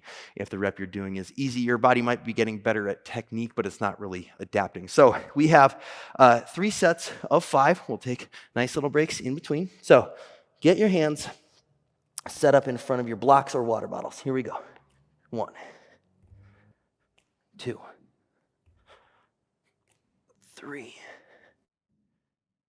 4, 5. Push, push, push, and down. Okay, let's take a little breather. Feel free to stretch out the back of the wrist here in palmar flexion. Big fan of constantly giving my wrist therapy throughout handstand practice. Yes, they will get a little sore. I equate it to the following. If you don't train handstand a lot, and then today you do this course and you spend more time under tension on your hands than your wrists are normally used to, they're going to be sore. I don't run. I don't like running. I've never ran. If I were to go run 5 kilometers right now, my shins and ankles tomorrow would be destroyed because I'm just not conditioned to that. So I want you to meet yourself where you're at and always give yourself every opportunity to recover, even mid-practice. It doesn't have to be work really hard and then long periods of rest. You can recover mid-practice by going through the motions of palmar flexion. Okay, here we go. Set number 2. I want you to see how high you can get with control and set your feet back down softly. 1, 2, 3. Oop, almost lost it. 4. And 5. Okay, set number 2. Already done. Let's stretch out the wrists one more time, please. I say tuck should be the easiest because you get to use both your legs, but neurologically, I get it. Most people are used to asymmetrical entries in a handstand, for example, scissor. And so when they tuck, they just don't know how to gauge the jump. Once you figure it out, once you figure out and calibrate your jump, tuck becomes a very easy entry because you just get to float up into your handstand. The one thing I want you to consider here is that your 2 legs are 1 leg. In tuck, you only have 1 leg. They move as a unit. It's not right versus left. One thing I do see, and a quick demo while we rest, one thing I do see from time to time, and you'll know someone has done only scissor entry into handstand if you see the following happen. So their brain knows scissor. Their brain knows right, left, right, left, right, left. And so they do all the things correct. They get everything set up, right, hands, shoulders in. I walk in, and then the precipice, the apex, that moment of truth comes, and their legs do this. Right? And so it's like they're doing a tuck scissor combo just because their brain hasn't talked to their muscles enough to say, hey, 1 leg, not 2 legs. All right, that's enough talking. We have our final set of these tuck warm-up drills, middle of the room, and then we're going to take it to the wall and talk about some strength stuff there. But let's get in 5 really good tuck ups, and I want you to think of landing softly. Landing softly is the key. So I'll set up my blocks here, my little obstacle course of integrity, and then hands down. Handstand hands, we know that already. Push up. Look down in between the hands, and let's get busy, my friend. 1. Up and down. 2. 3. 4. Last one. Oh, I could hear myself land. It means I got to go better on that one. There we go. Anytime I hear myself land, I always got to give myself one more opportunity to end on a good one. So we got some snap tucks, things to activate the belly. We know about the push, and we know about not to lean into our blocks by horizontally loading. So I feel like once we can get this motion, now it is time to start to work on some strength and balance things, and thus we are going to meet over at the wall for some tuck drills.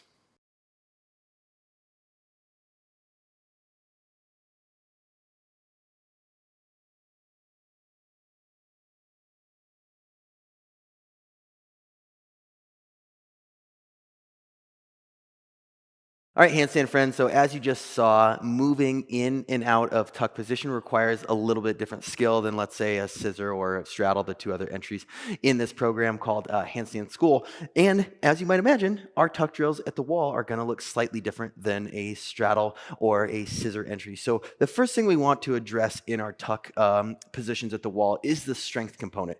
Most people get stuck in what I call tuck purgatory. Now, purgatory is that little angle between where you start. Most people can kick from down to here, and when most people get past this angle, they can usually finish. What we want to do is, again, isolate deficiency. You're going to hear me say that phrase a lot. We're going to isolate where we're deficient in the strength, which is in this little angle in here, and we're going to figure out how to make that stronger. One way to do that is negative eccentric tuck downs.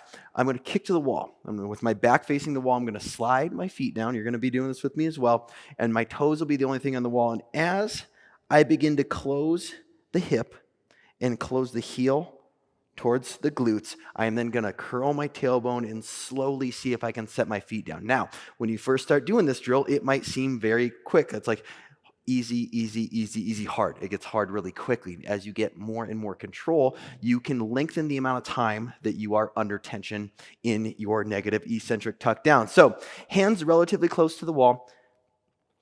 Let me give you a quick example of a couple ways to do this. So I find my handstand. I pull my pointed toes and tuck knees down, down, down. I'm closing the hips. I'm pushing my chest through my arms, looking at the base of my hands, and then this is where I start the negative eccentric for 5, 4, 3, 2, 1. Now, I was doing that with my hips completely off the wall. There's a little easier way to do that, and that is with your hips on the wall. For example, I get a little closer. I push up. I start to bolt down. I put my butt on the wall, and then I use my low back as a little bit of leverage. So freestanding version, or you can leverage the wall version. I want you to pick whichever one of these is going to be best for you. So let me catch my breath here. Again, be your own best coach here. If it is a 3-second eccentric, I want you to note that. And the next time you hit these drills, I want you to see if you can get to 4 seconds and 5 as you curl down. Here's why this drill is really good. The muscles that are responsible for the soft setting down of the feet, the belly muscles, are the same things that are going to get you up. And so as you're curling down, we want to revert back to that breakdown or technique video that we did about pushing up, open shoulder, looking at the hands. None of this changes. The only thing that changes is the scooping of the tailbone as you go through the negative eccentric portion of this movement. So we have a set of 3. We're going to move nice and slow, please and thank you. Set number 1, here we go. Lift a leg, find the wall, get into your handstand, press up, reset everything, start to pull the heels down, toes, heels come off the wall, knees come towards your chest, and now we're in our tuck position. Start to come down for 5, 4, 3, 2, 1.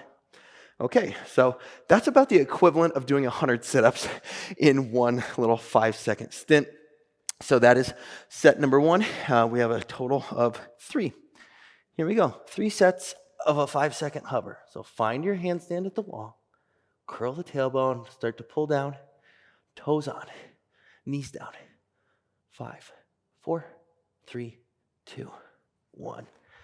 And the brilliant thing about this is, much like a lot of our wall drills, for that time that you are executing the drill, guess what? Good news. You are in a handstand. I don't care what anyone says. You are balancing on your hands. You are moving your body through space while supporting your entire body weight with your hands. Set number 3, let's do it again. 3rd time's the charm, or so they say. All right, hands up, push, pull down on the legs, push up with the shoulders, and we got 5, 4, 3, 2, 1. Now, if you felt like those were super, super heavy, see if you can get to like a 3-second descent, or even maybe 2. Just whatever little bit of hover you got, I want you to be happy with where you're at. These are not easy drills. These are drills that are meant to make you stronger. I've mentioned it before in previous videos about the SAID principle. Your body adapts to whatever demand you impose on it. So if you want to learn how to do a handstand, you should probably start imposing demands that are harder than things you can already do. So we build strength in the tuck position. Once we have the strength, then we have this kind of balance component. So there's a couple different ways that you can learn how to create balance in tuck, one of which is going to be very similar to the scissor video. We're going to stack the hips, and then we're going to learn how to do tuck switches, which are a little more complicated than the scissor switches. So let's walk through each of these drills individually. I'm going to get to the wall, facing the wall, very similar position. I'm going to have my shin on the wall, and I'm going to slide my shin down, but not all the way. Watch the first demo. It looks like this. I'm going to crawl in, in, in. Hands are relatively out. Here, I have my shins down, and I'm going to work on pulling the belly in, putting the head through. Contrast, anterior tilt. Correct version. Ribs in, posterior tilt. I'm trying to flatten out my low back as much as I can, and I'm not going to lie, that is a lot of work on the belly to keep this pulling in and the pelvis tilting this way while in the half tuck position.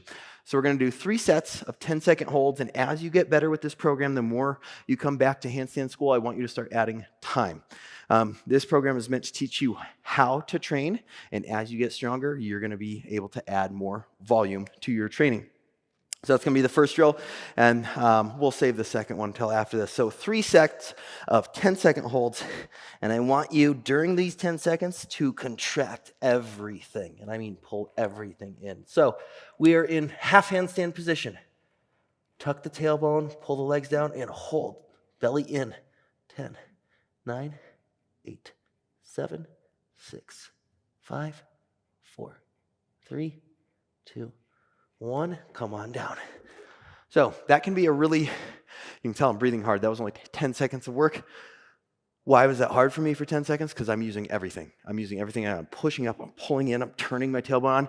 Or you can just kind of lazily lean up against the wall, and that 10 seconds really wouldn't be that much work at all. It would be 10 seconds of you just kind of hanging out with about 50% of the weight in your hands and the other half being on the wall, which is what we want to get away from. We want 100% of the weight in the hands eventually, and then 0 on the wall. So let's go second set here.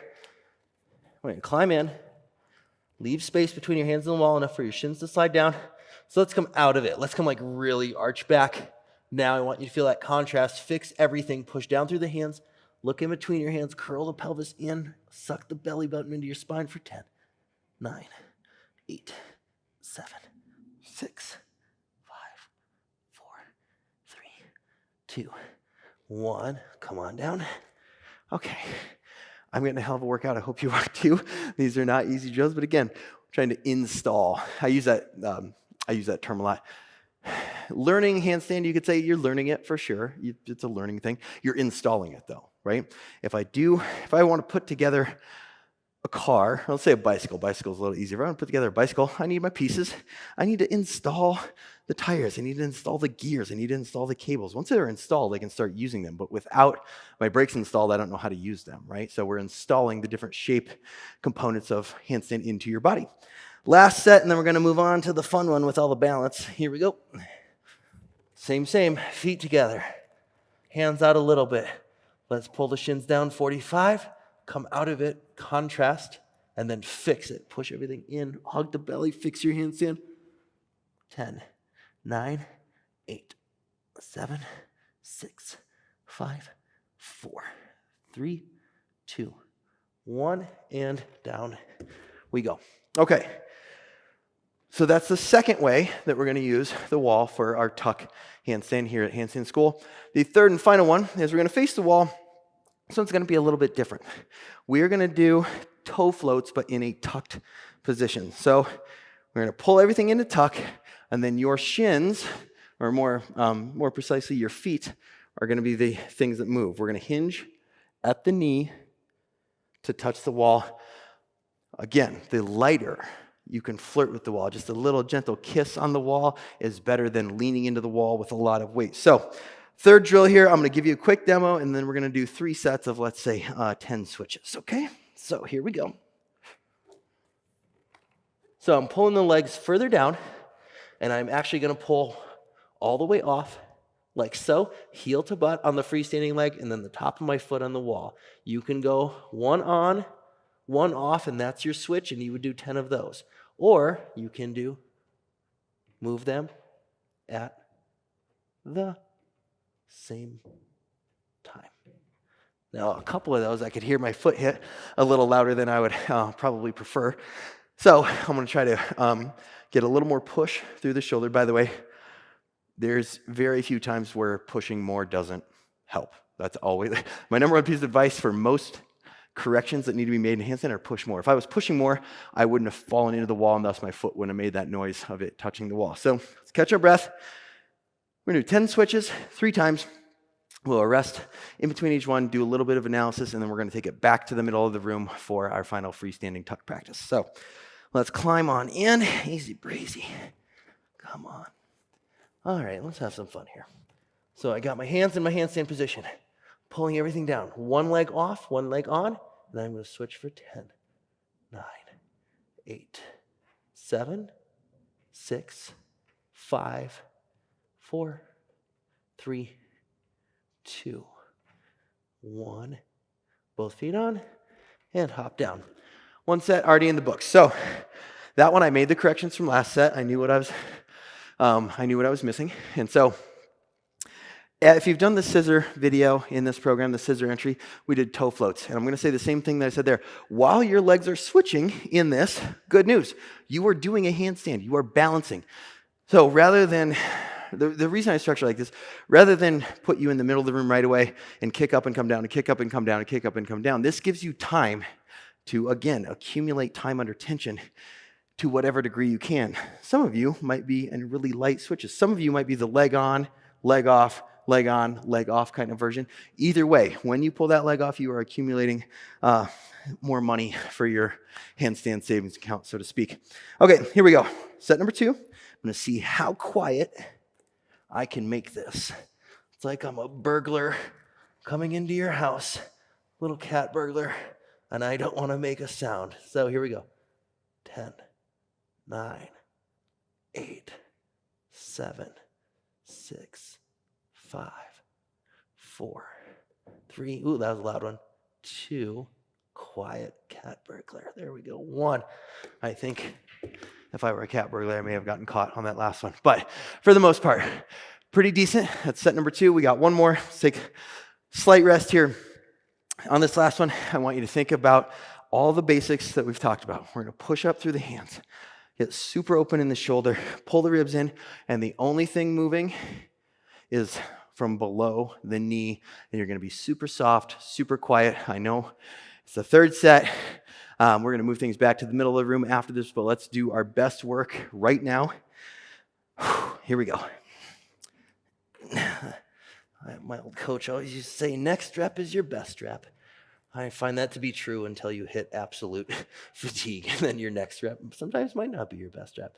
All right, here we go.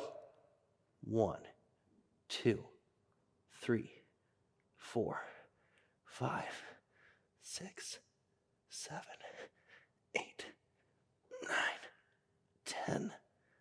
Done. All right, handstand friend, we have the kick to the wall, negative, eccentric tuck down. That's going to build your strength. It's going to build your strength in your trapezius for the press. It's going to build your strength in the belly for the hover. The next one is going to be more of a shape piece, which we did, where we lean into the wall, where we come out of position for contrast, and then we correct everything by putting it into position, holding for counts of 10. Finally, we're working the balance piece, where the legs are coming on and off of the wall in the tuck position. Ideally, we'll be able to put all of this together. We are going to take it back to the middle of the room for freestanding tuck practice, so I will meet you back on your mat.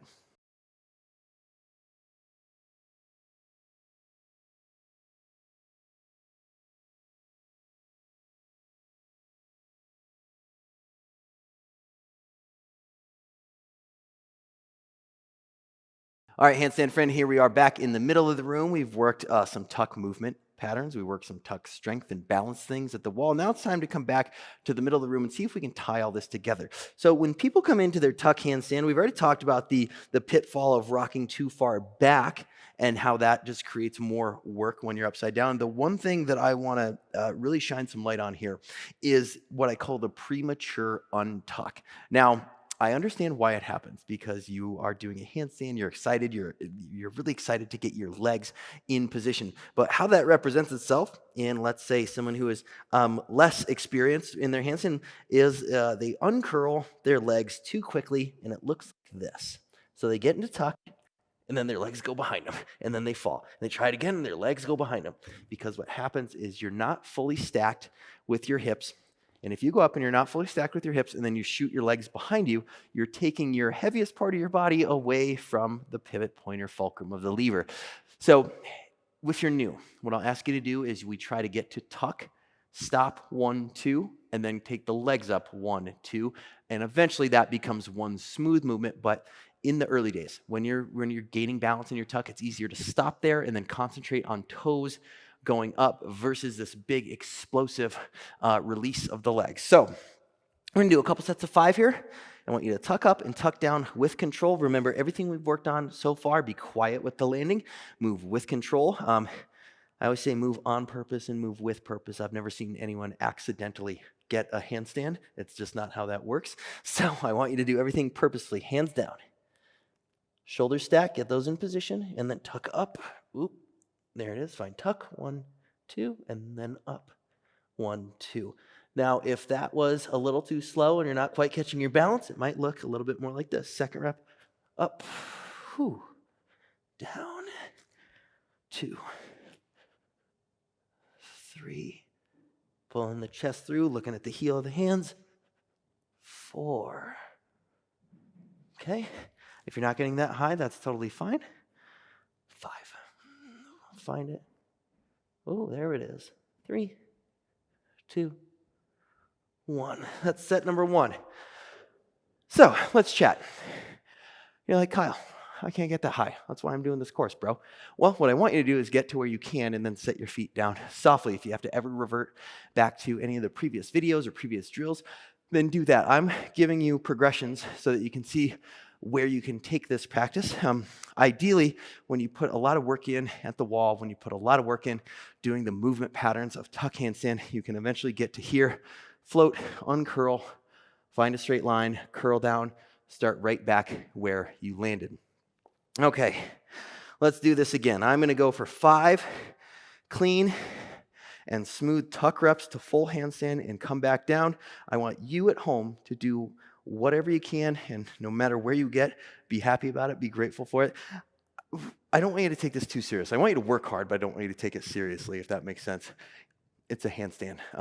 There's a few things I've learned in this practice, and that at the end of the day, this doesn't matter. The work ethic you have, whether you can see something through to the end, that's what matters. Those are better life skills than a handstand. I've never had like a handstand get me out of a speeding ticket or anything like that. So I want you to work hard, have fun, but don't take it too seriously. Let's get toes to sky. Be as strong as we can. We have hands down, shoulders stacked. Here we go.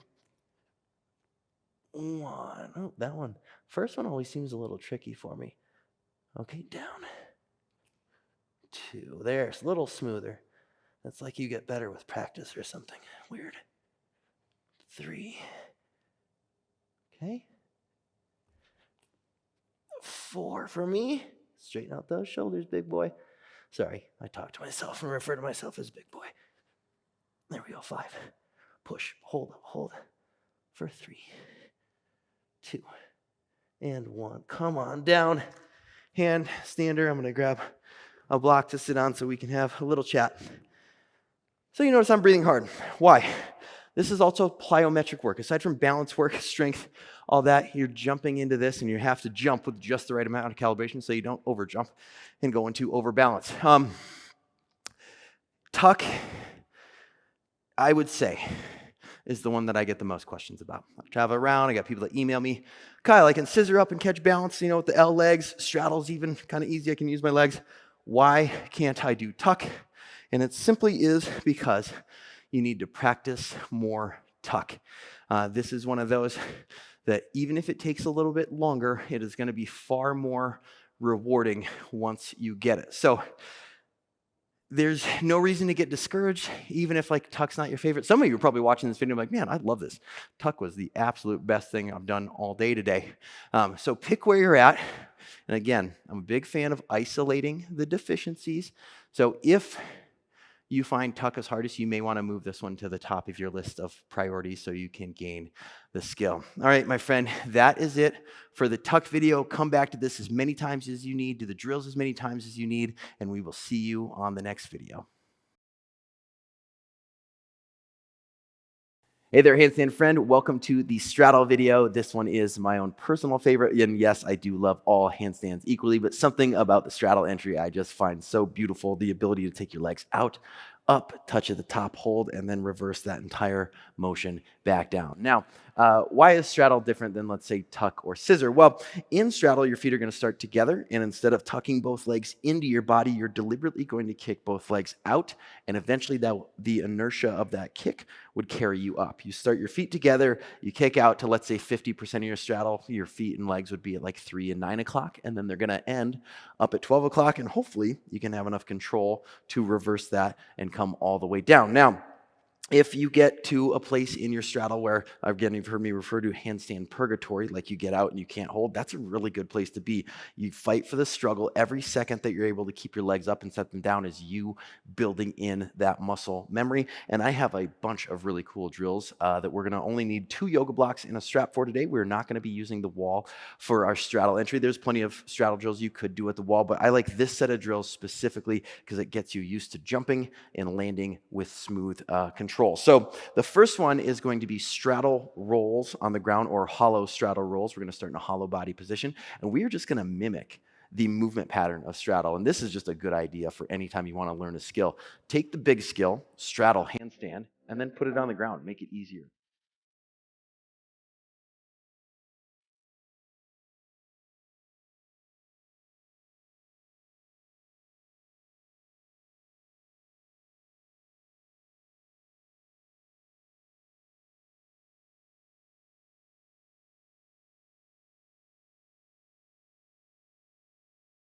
All right, straddle rolls. They look a little something like this. We're going to need our yoga strap to create some tension in the hands. And for this drill, we won't need our blocks, so we're just going to set them aside. Now, we're going to mimic the movement pattern of a straddle handstand. First thing I'm going to do is get my yoga strap, or you don't need a strap per se, anything that you can grab and make tension with like this. And I am going to come into a hollow body position. So hollow body being this. Now, if this is my handstand, or at least let's pretend this is my handstand, I'm going to adjust my strap. We are then going to take the legs out into straddle, start to pike, fold, and then meet at the top. And then separate the legs from our forward fold as though we're straddling up into handstand, and then meet back in our nice hollow shape. Let's do that 4 more times for a set of 5. 1. Oops, I'm going to move that chain.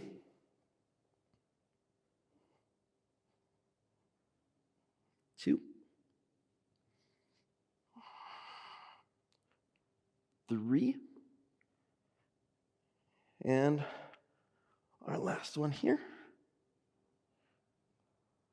There we go. So we'll do one more set of those just for good measure, but this is the idea. We learn the movement pattern in the easiest way possible on the ground, and then we're going to take that movement pattern up a little higher, and then hopefully all the way to the top height, the 100% full handstand. So a couple tips on this one. Move slowly, separate the legs at first, and then pike the hips.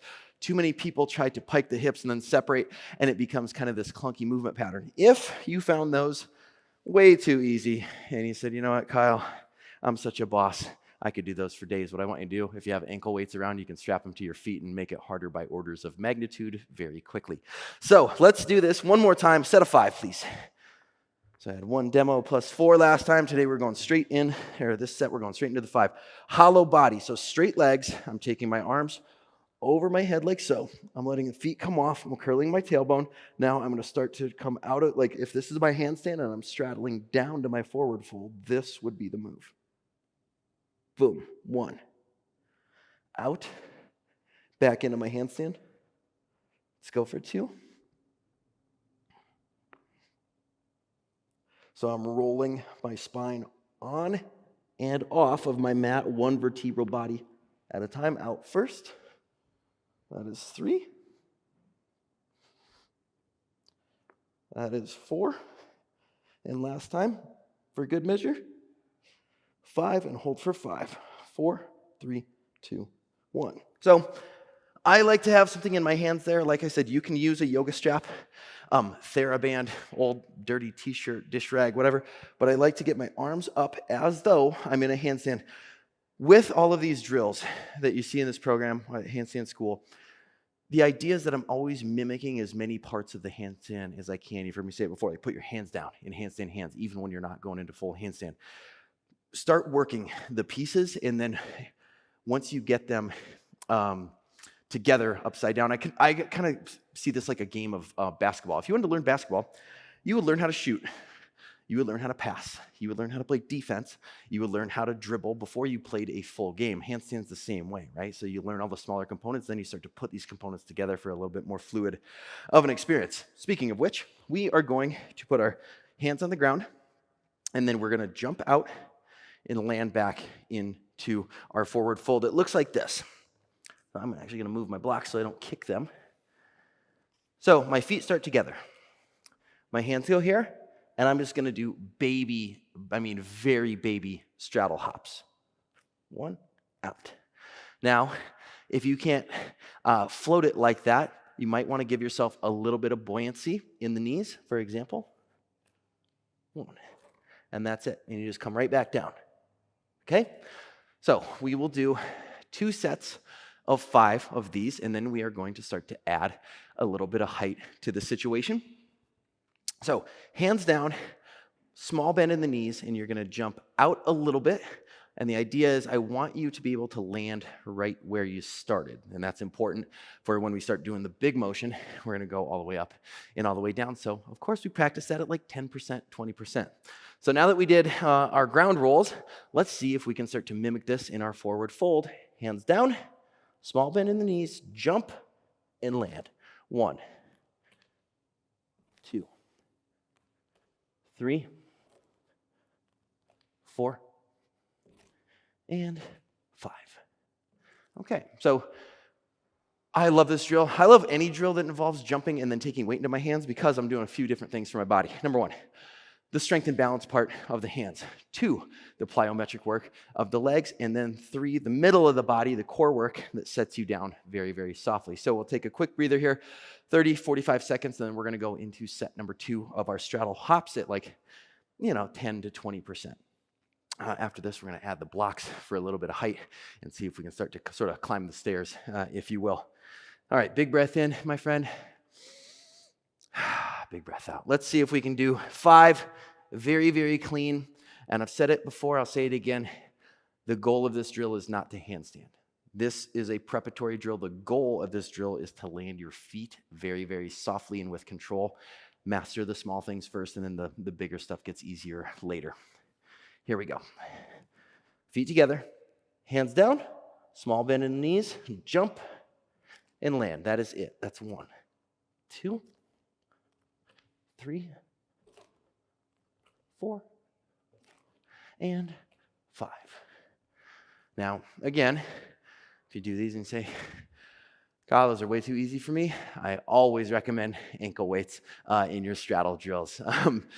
Ankle weights and all handstanding is fun. I don't do them often, especially not for beginner courses, but I want to give you options here. So speaking of options, we have straddling up and then back down. What if we straddled to a specific location? This is where your yoga blocks are going to come in very handy. So I'm going to put mine not super wide. I want them to be accessible, and I'll slide them a little far back. So straddle block hops. The idea is your feet start behind the blocks. Your hands, thus, would have to start ahead of the blocks. And when you jump from your standing position, you jump out, you land here, you come off, you land back. Again, 2 sets of 5, and then we'll see if we can kind of control it. Soft landing. If this is your first time doing this, there is going to be a bit of proprioception involved because you're going to be looking down at your hands and your feet are going to try to find the blocks without you seeing them. So if you miss the block the first few times, that's totally normal. Over time, you're going to get a much better sense of where your legs are in space, how wide they are from your center mass. So let's give this a go. Hands ahead of the blocks. Feet, I'm going to put mine on this handy little line on my yoga mat. How convenient. Okay? So hands ahead, feet behind. I'm going to lean forward, small bend. 1. Feet together. 2. Oh, see, I almost missed mine there. 3. 4. And 5. Now, I've done that drill a bunch of times, so I can kind of gauge where my feet are going in relation to where the blocks are. Like I said, if you haven't done that before and you go way ahead, or the common one is you jump too far out, that is totally a thing. So you're always at liberty to come back to this video, rewind it right now if you need to. Do this as many times as you need, and this will become one of your favorite drills because you start to get that sense of like, okay, I need to jump exactly to right here, and exactly to right here, and exactly to right here, and back and forth. So let's get into it, my friend. Big breath in. Set number 2 of 5. And as always, you're at liberty to add more sets and reps if you find a particular drill that you really like and you're like, hey, I want to spend some time here. Okay, here it goes. Hands ahead, feet together. Lean forward, small bend. 1, 2, 3, 4, 5. And per usual, with all of our drills, the goal is to land softly when you come off of the yoga block and you return your feet to the starting position. So we'll take just a quick breather here, catch our breath, and now we're going to add even more height as I explain what the next drill is. We are going to put 2 of our yoga blocks on top of one another, and we're going to do the eccentric negative. Now, if you did the tuck video, or done the tuck video, in this program, then you saw what negative eccentric tucks at the wall look like. There's a way to do that freestanding, and it's by adding elevation or deficit to the feet. You're going to add elevation to the feet, deficit to the hands. So your feet are going to start higher than your hands. You're going to jump off, and I'll just show you here. Say we're here, 2 yoga blocks high. We're going to jump the feet off, out, land below. Okay? So the name of the game, if I'm looking at this from the side, is to create enough space between your hands in the block. So if this is my foot, I'm going to want to jump, straddle out, and I have enough room to land. What happens if you start too close, you go up, and then it's one kind of big catastrophe because you didn't make enough room for yourself to land or you didn't plan. So I will do these with you. We are going to do, yet again, 2 sets of 5. Hands ahead, feet behind, feet are elevated, hands are not. So watch and follow along. Hands go down about here.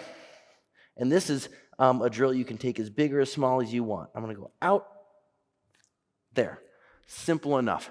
As soon, and I can't stress this enough before we move on, as soon as my legs leave the ground, as soon as my legs leave the block, I am going straight leg, pointed toe, and with control, bringing it back to center. I will give you maybe a not so ideal version of what a straddle leg could look like if you're not used to doing this. It is here, and then it's like a weird half frog. It's very hard to control. A straight leg with a pointed toe is much easier to eventually carry up into a handstand. So let's get it in. 2 sets of 5. We are going to straddle out here, hold if you can, and then land softly. It is the same movement pattern we've been doing. We're just going to now add a little bit of height to our exercise. So here we go. Feet down, hands down, jump, land. 1. Step back up, nice and slow and controlled. Jump, down. 2. Same. 3. Oh, my belly is on fire. 4. And last one is going to be here. 4, 5. And come on down. Grab a seat.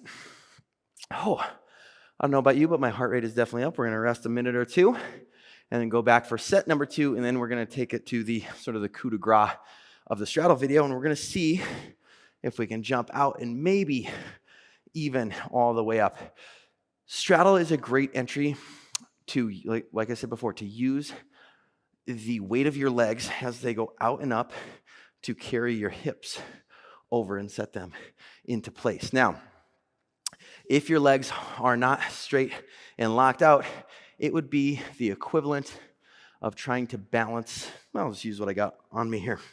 So things that are stiff versus not, things that are rigid versus slacking. So if I want to balance this, I can balance this block on my hand pretty easily the same way I could a baseball bat or a pool cue. It's one unit. If you ask me to balance this on my hand, this doesn't balance too well, right? Because it's not locked out, it's not rigid. So I try to treat my legs and my body in the same way as I try to keep everything moving fluidly, but like this is one unit once I get upside down, if that makes sense. Okay, that's enough rest. Set number 2, 5 reps of straddle out, down, land with control, and then we're going to take this into the full Monty here. Okay. Hands down. Slight bend in the knees. Jump. 1. Rather dramatic wrist flick there. 2. Wrist flick for good measure. It's going to be my signature move now. 3. Okay. 2 more. 4. And the last one, let's get it in. 5. Okay. Again, doesn't take a lot of these in your handstand practice to build strength. I'm even breathing hard, like the muscle output, the cardiovascular output from all the jumping and landing. What we're going to finish with today in today's straddle video is, let's call it 10 to 100%. You've heard me use this analogy before. If this is 0, I'm starting at 0, and I jump to, let's say, 25%. 50, legs are flat, or 100 is a full handstand. I want you to be your own best coach here and go to the level that is achievable and then a little past. Go to that place that is exciting enough to be new and not so boring or not so easy that you get bored, right? I can sit here and do the 10% all day. Maybe you're there, then I'm going to ask you to go to like 20. Or if you can jump out and get the legs straight, I'm going to ask you to try to carry them all the way up. So we're going to do 2 sets of 5 here. I will kind of work my way up the chain and eventually end at a full straddle handstand so you can see what the full range of motion looks like. But this is where I'm going to ask you to challenge yourself. And also, good idea, little secret from the pros, record yourself. So here's why. It's going to feel amazing. It's going to feel like you have the straightest line in the whole wide world, and then you're going to watch the video and be like, oh, here's some places where I could actually find some efficiencies in the movement. It's the same reason I time a lot of my handstands.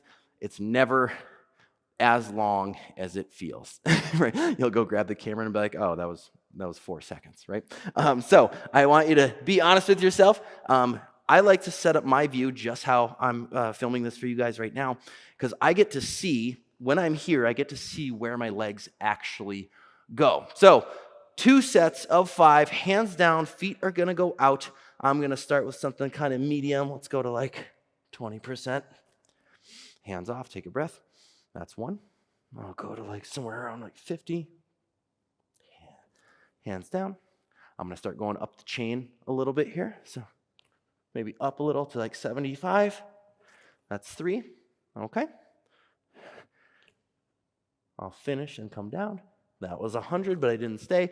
And now this time I'll go 100 and hang out for just a hot second.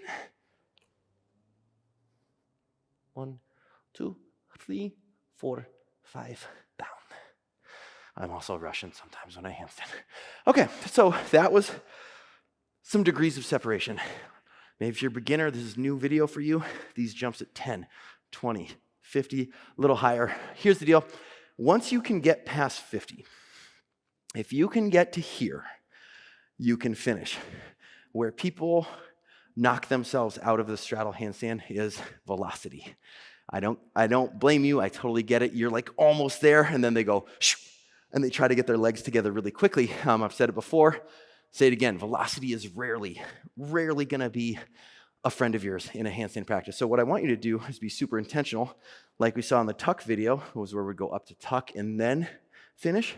If you can get to here, I want you to kind of set for a second and be like, okay, I'm going to bring my ankles together and my feet together nice and slow. 2 straight legs, 2 straight knees, and then you finish. It's the same exact thing all the way down. So about another 30 seconds of rest. Feel free to stretch out your wrist, and we are going to close out the freestanding straddle video with one final set of 5 to whatever degree you can get to. And by the way, whatever degree you can get to is perfect. It's exactly where you're at right now. With handstanding, I know I'm guilty of it myself. You look on Instagram, you look on social media, there's always like someone or several hundred or 1,000 people better than you, and you're like, oh, I wish I could do that. Be happy where you're at. This practice, don't take this too seriously. It's just a handstand, I promise. Doesn't make you a better person. So treat this as though it's like a physical skill that you can learn and be happy. And then at the end of the day, roll up your mat, go spend time with your family, go get some sunshine, go drink a glass of water, get plenty of sleep, and then try it again tomorrow. But don't kill yourself over this practice, I promise. Okay, here goes. Last set of 5. We are going in. I'm going to work my way up the chain just like last time. I don't necessarily need you to follow the pattern I'm doing. I'm doing it because I want to give everyone options. If you have your edge, I want you to go to your edge every single time on all 5. So feet together, hands are going down, lead with the chest. I want to put my hands directly underneath my shoulders, and I'm going to jump to like 10 or 20% of straddle, which should be about like right there. Okay, back down. This time I'm going to take it a little further up, like 50%, and back down. Stand up. This time I'm going to take it a little bit higher than 50. Let's say to there. Okay, cool. This time I'm going to go all the way up, touch my ankles, come back down. Boom. So I didn't spend any time at the top there. I didn't hang out. Last one, full handstand. 1, 2, 3, 4, 5, 6, 7, 8, 9, 10. We'll call that good. Come on down. And there we go. Okay, so what did we learn today? Straddle on the ground. Hollow body. Open the legs. Roll as you get the feet over your head. Close them just like you were exiting the handstand. Really great way to practice straddle. Add ankle weights if you want. Next one is going to be hands down, feet down in the same area, same surface. Jump, land. Jump, land. Next one, we're going to take our hands down and our feet on the same plane, same surface. Jump your feet to a target. Land back where you started. Jump your feet to a target. Land back where you started. Next one is to create deficit. Start your feet high. Start your hands ahead. Jump, and this is where the negative eccentric. You're fighting for every half second, every tenth of a second that you can stay up. It's going to feel like shaking, and then you're going to come down. Take a breath, reset, go back to the exact same drill again. In my years of teaching this and online students and in-person workshops and festivals and whatnot, I can't recall a single person that I've seen train handstand consistently and not get it. It's just how you're built. Your body will adapt always to whatever you do most frequently. You can call it the SAID principle, specific adaptation to imposed demand, myelinating the movement circuit, muscle memory, motor learning, whatever you want to call it. But regardless of the science, if you do this enough, you're going to get it. It is not a matter of if, it is just a matter of when. And once you get your head around that, then these drills become fun because it's like, oh man, I got to do more of them. No, you get to do more of them because you're on the way to the end game. So that being said, my handstand friend, it has been my privilege to come do this straddle video with you. As always, check out the rest of the videos in Handstand School, the rest of this series, and I cannot wait to practice with you again. Hey there, handstand friend. Welcome to the full workout here at Handstand School. This is sort of the coup de grace of the entire program. Now, if you've done the previous videos, of course, you heard me talk about some technique breakdowns, did our full warm-up, our scissor tuck straddle methods, and now we are going to give you a full workout. So if you're looking for something that you can do in an hour or under an hour that is going to hit absolutely everything you need to learn handstand, that is the warm-up for the wrists, the shoulders, full body. We're going to do all of our strength building stuff at the wall, and then we're going to do all of our balance building drills in the middle of the room, then you are definitely in the right place. This is the video for you. So without further ado, let's get started.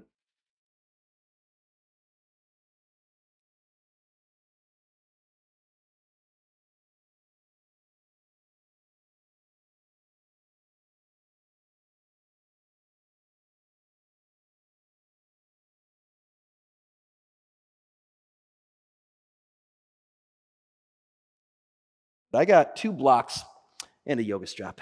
I'm going to move those to the side for the time being while I stretch out my wrists. Let's come into all fours. Every single one of my handstand practices starts with the most important thing, and that is, of course, hands on the ground. You heard me in the technique video. Handstand hands, index fingers forward. I got to line up to my shoulders. Awesome. Let's leave them right there and start to rock our shoulders past our wrists, and then sit the butt to the heels, shoulders past the wrist, glutes to heels. That's 3, 4, 5, we got 10, 6, 7, 8, 9, and we're going to hold a little bit on the 10th one. Here we go, 10. Let's hold for 5. Forward more.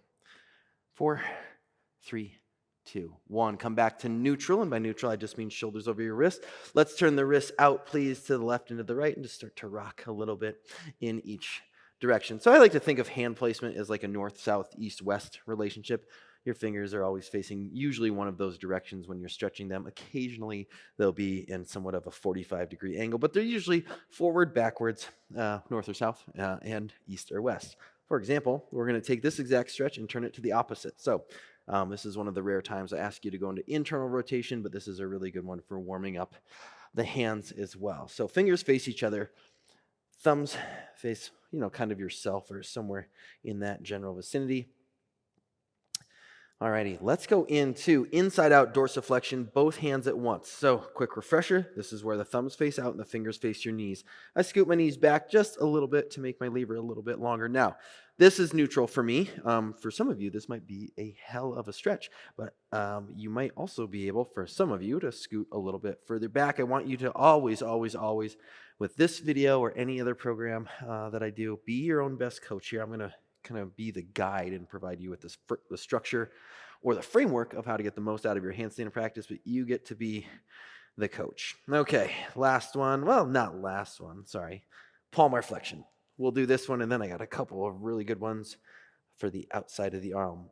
Palmar flexion, palms face up. I'll go through the kind of stages of this again. So beginner, okay, that might be enough pressure in your wrist for you to say, yikes, Kyle, this is all I want to do today. Or you can turn the eyes of the elbows forward and eventually start to take more weight into the knees.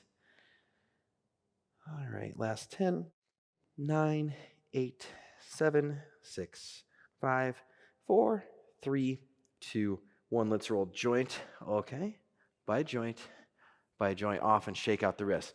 Now, this next one is designed for the ulnar side of the forearm. You have two sides. You have your radial side, radius, ulna. This is the ulnar side.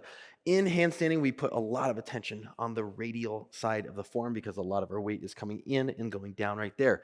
It is important to stretch out the outside of the forearm as well, and one way to do that is to come into external rotation. I'm actually going to face you so that you can get a better view of this. So I'm going to take my left hand, internally rotate it, straighten the elbow as much as I can. I'm going to take my other hand, put it on top. And now you won't actually move. This is more of an energetic thing and a feeling thing. You're not going to see a big sweeping motion out. But I'm going to put my hand down and I'm going to try to externally rotate my arm. And I am feeling this all through the muscles on the outside of the forearm. So we'll stay here for 10. Start to move around a little bit. 9, 8, 7, 6, 5, 4, 3, 2, 1. Remove the top hand. Slowly take out the bottom hand and let's switch places. Right hand, internal rotation. Left hand braces it, and then I start to externally rotate. You can see just like that ½ centimeter of movement, but boy, it is a lot more feeling than what it looks like. 10, 9, 8, 7, 6, 5, 4, 3, 2, 1. Come on out. Final wrist stretch, and then we will move on to the shoulders. So we're going to spend quite a bit of time upside down today. So I would like to warm up my wrists in proportion to how much work they're going to do. If I'm only going to do 5 minutes of handstands, I usually just hit them for like a minute. If we got a full workout, I like to give myself as much as I can. So here's what I want you to do. Right hand forward, palm up, thumb in, capture it with all 4 fingers, rotate it to the side like you have a fist, and then I want you to take your left hand, thumb underneath, bottom side, 4 fingers on the top, and you're going to start to angle your wrists down. Again, you're going to move about ½ centimeter, but it's going to feel like a mile.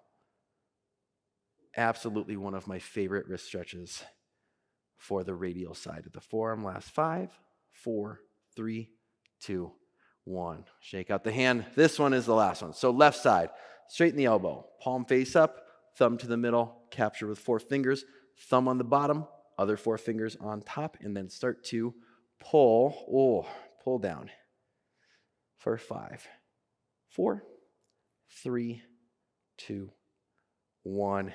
Out we go. Let's get our 2 blocks for my very classic, call it a dead hang or a passive hang. So passive shoulder flexion.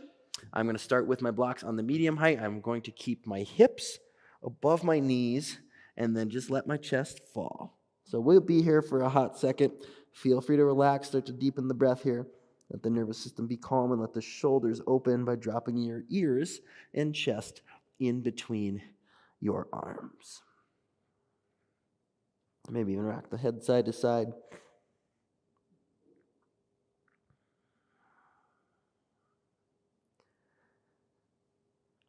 Stay here for about another 20 seconds or so. Again, time is your friend. The more time you spend in this position, the more open your shoulders will get, and the cleaner your stack will be when you're in your handstand.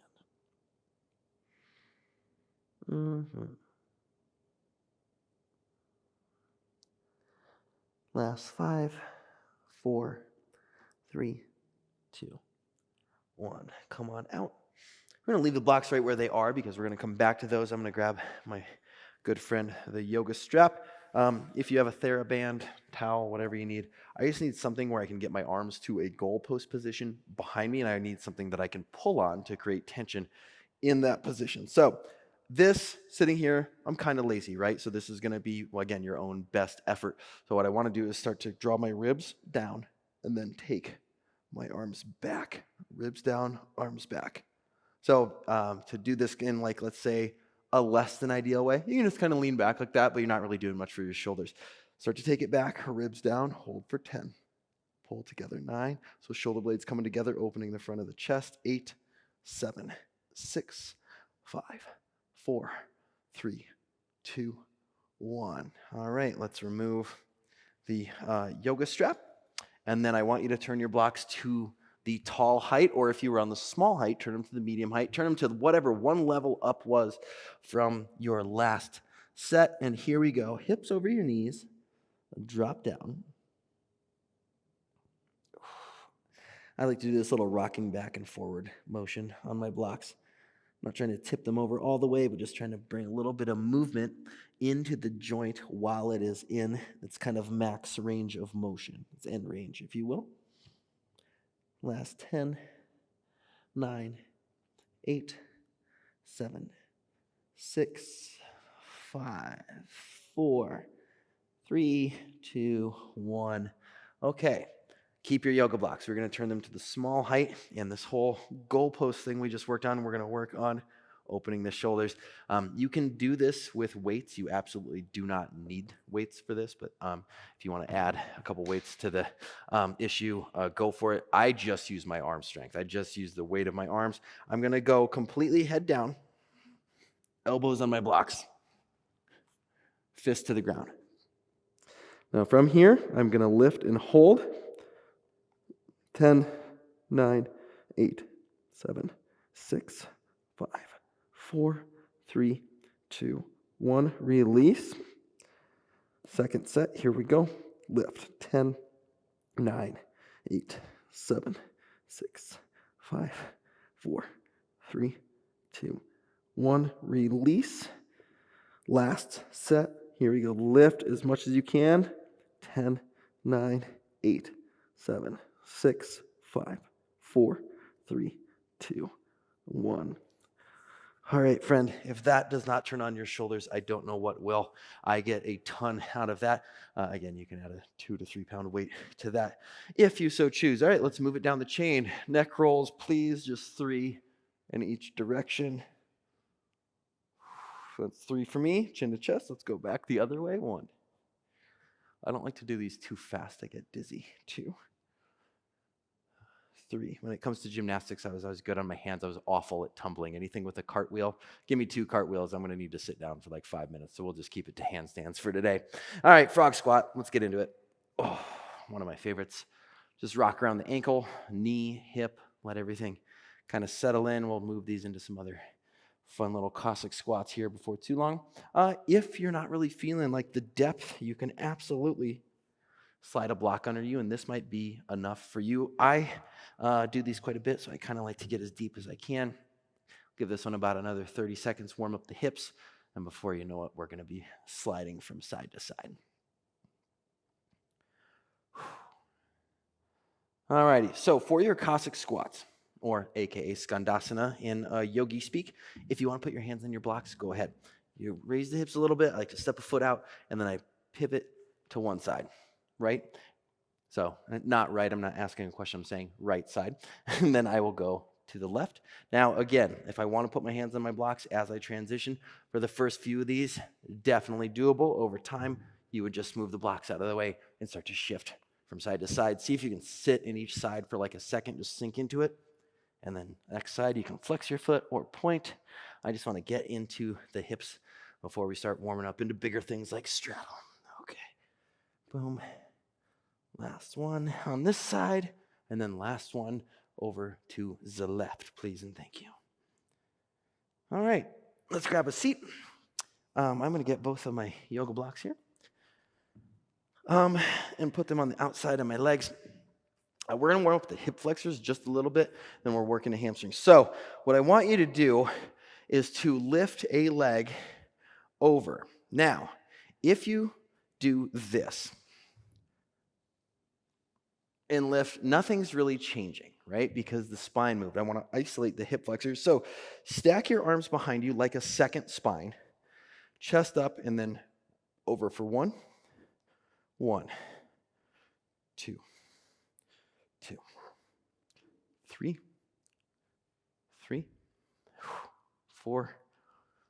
4, 5, and 5. Now let's fold forward.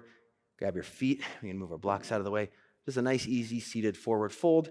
We'll be here for just a little while. So first things first, anterior tilt of the pelvis, chest up and bend from here. If you start rounding in the spine, this really isn't doing much for you.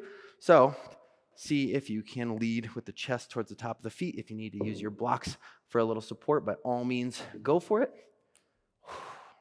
My forward fold is one of the things that takes longest in my body to warm up. My shoulders, I can usually get open in a minute or two if I absolutely have to, but for whatever reason, the way I'm built, my forward fold needs a little more love than the rest of it.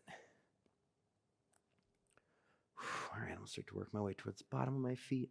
Gaze forward, big breath in.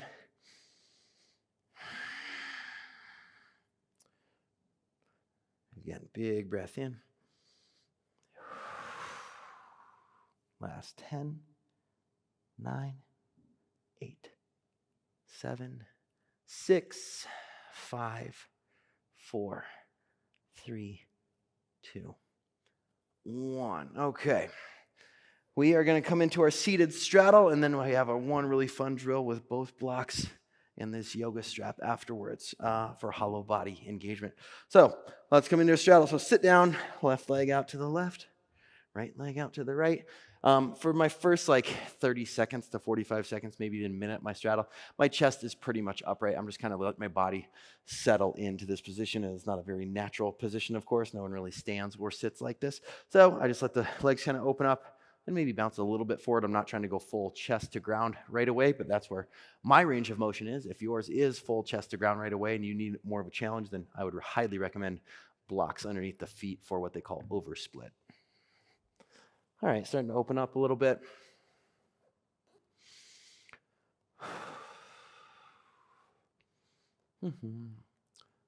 Okay, there we go. Getting a little more depth. Trying to keep a long spine, long chest instead of rounding and letting my head go down. Always keep the gaze forward. Let's sit up, pivot over to the left. You saw this one in the warm-up video. We're going to do it again because it just works.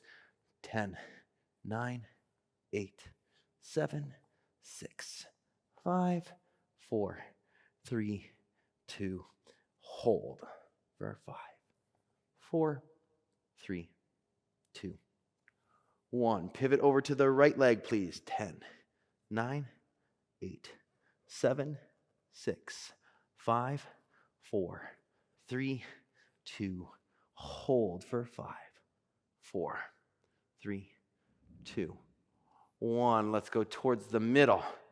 10, 9, 8, 7, 6, 5, 4, 3, 2, hold 5, 4, 3, 2, 1. Slowly sit on up. We are going to windshield wiper over to the right. Whew. Windshield wiper over to the left. There we go. Okay.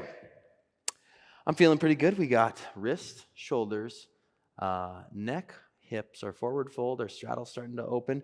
We're going to work our hollow body because this is the shape that we eventually want to get to. So, per usual, if you can't do the shape upside down, don't you think it's a good idea to work it in an easier position like flat on your back? So, I have one block for my heels, and this other block is going to be on my shoulder blades, and then I'm going to zip up this strap so these little chains don't make too much noise. These little, there we go, those guys.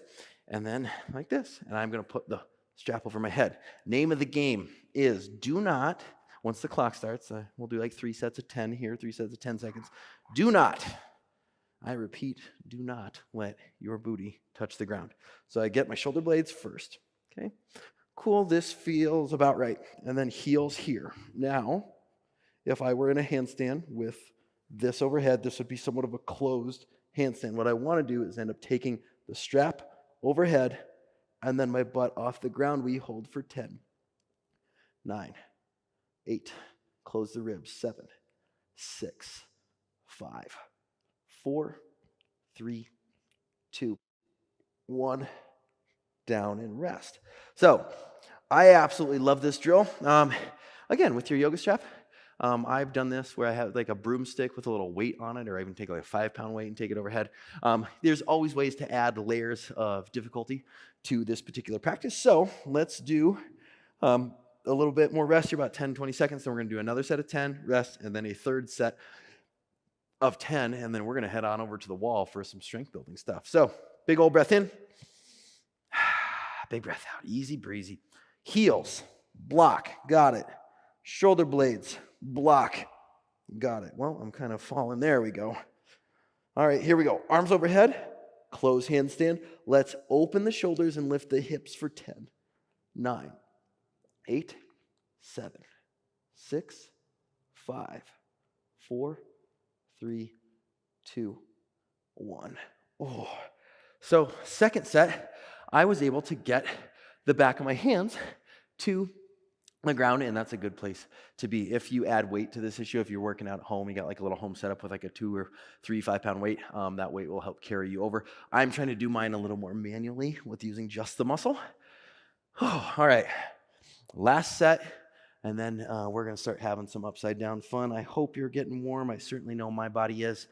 There's just certain things that work in handstanding. I've been doing this long enough to know, like, okay, if I want, even if I'm tired or sore, if I lifted weights today before, if I warm up my wrists, if I warm up my shoulders, if I work my hollow, if I work my straddle, I'm going to be able to handstand eventually. Let's get into it. Feet, check. Shoulder blades, check. Strap, check. Okay, so I'm closed, not really doing much work, and then let's start to work.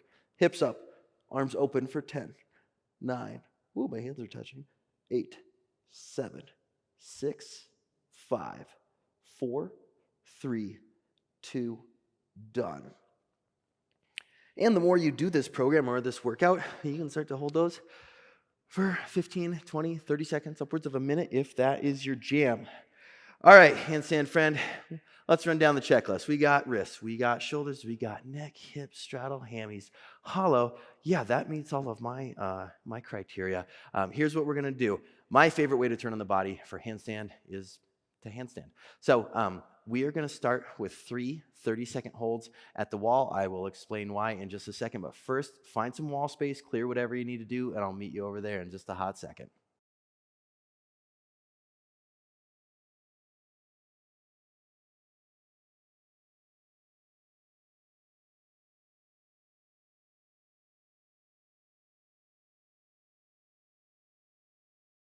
All right, handstander, it is time to build some strength, and I have one of my absolute favorite tools here with me, the stopwatch. So this is how you measure time under tension, and yes, I measure my own time under tension when I record. When I warm up, I'm usually doing freestanding. So if you're learning handstand, one of the best ways to warm up once we just got done doing all of our shoulders, our straddles, our wrists, all that stuff, is to get to the wall to hold a handstand for time. So we are going to do a set of 30 seconds, 40 seconds, and 45 seconds. And if you have to come down before any of those times, that is totally fine. What I want you to do is hold the integrity of your shape for as long as you can. And the best way to do that I know how of is called nose and toes handstand or chest to wall handstand. I'll explain this.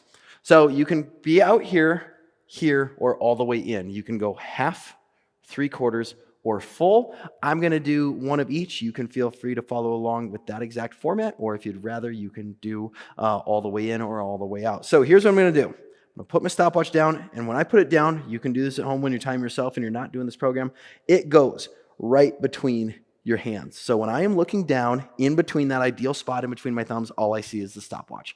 I'm kind of looking at it like, all right, man, me and you, let's party, right? And it gives you a very honest and accurate reading of where you are. So I'm going to put the stopwatch down where I'm going to go. I'm going to start to climb in. You do the same. So first set is going to be 30 seconds. Now, again, I'm not leaning on the wall per se like so.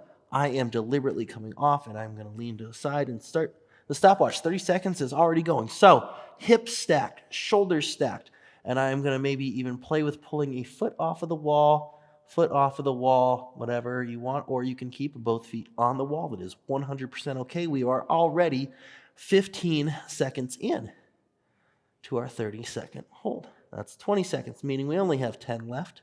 You can do anything for 10 seconds, I promise. 5, 4, 3, 2, 1. Now, coming out of this, I usually like to pick a side and go half cartwheel and come out to the side. So I will go ahead and stop this, reset it. We're going to take a 1-minute rest in between our sets. Rest is important. Now, there's time for endurance and conditioning training in handstand. This is not it. What we're doing now is we're just trying to build up to getting into freestanding. Once you can do a freestanding handstand, then there's all kinds of conditioning stuff that you can work on with and without the wall. But for the time being, we want to focus on shape and quality, getting that good push, making sure our vision is in the right spot, and getting our hips stacked. So we have 30 seconds into our rest period, meaning we have about 30 more. This next handstand, I'm going to crawl a little closer to the wall. You'll be able to tell if you are in a good position, because if your chest is on the wall, meaning you have a banana back, that means you're not in position. You're going to want to pull the chest off of the wall, meaning you have a flat back. So we have another 5-ish seconds of rest, then we're going to set up for round number 2. This one is going to be 40 seconds. If you just did that 30-second hold and you said, hey man, Kyle, that was enough for me, then that is totally fine. I will call out every 10 seconds on this round as well. So I'm going to get my stopwatch in place. I'm going to climb a little closer to the wall for, let's call it, a 3/4 of a handstand. So if this is a half, I'm going to crawl right to here and get nice and tight. I'm going to start the stopwatch now. So we have 40 seconds. Here we go. Push up through the shoulders. Hug your belly in. Scoop your tailbone. And I will start counting. That is the first 10 seconds. 1/4 of the way. What do you know? 15. Push up through the shoulders. Keep everything tight. 20. Halfway home, my friends. If you want to pull one leg off for toe floats, you can absolutely do that. It's 25 seconds. 30. We have exactly 5 seconds left. 4, 3, 2, 1, down, come out safely. All right, I am going to reset the stopwatch. We'll take about 1:20 to rest this time. I'm going to set that down because I'm going to give myself the gift of a little wrist love. So you've seen me do palmar flexion. I do that on the ground a lot of times like this. You can do it manually. Hand goes in, other hand goes on top. And I'm going to put a little bit of pressure on with the top hand. Not too much, but just enough to make it hard for the bottom hand to push up. And I'm starting to activate the muscles on the back side of the wrist. So 1, 2, 3, 4, 5, and 6. Start to roll out the wrists. We got about another 50 seconds inside our rest period. So the last warm-up set is going to be a 45-second hold at the wall. You can do exactly what we've been doing, a little further out for half handstand, a little bit closer in for 3/4 handstand, or I'm going to go full, what I like to refer to as nose and toes. The nose and toes version, not going to lie, if you haven't done it before, it might be a little claustrophobic. Once you get used to it, it's the best wall drill that you can do. Just your nose and just your toes are on the wall. You're climbing all the way in. And so for your nose and toes to be on the wall, but your chest not to be on the wall, that means you absolutely cannot do this. You have to pull everything off and find just your nose and toes are literally in the same line, and you know they are because the wall is there. All right, that is 1:20. We have a 45-second hold, or 30 or 40, whatever you can get to. I want to give everyone an opportunity to, add their own layers to this. So stopwatch going down. I am climbing in. This is going to be the 45-second. This is our third and last endurance hold, and then we're going to start working some movement strength stuff. Here we go, 45 seconds. I am going just nose and toes, and even in my nose and toes, I can pull the legs off and play and maybe not even touch the wall, or maybe I do need the wall. Whatever works.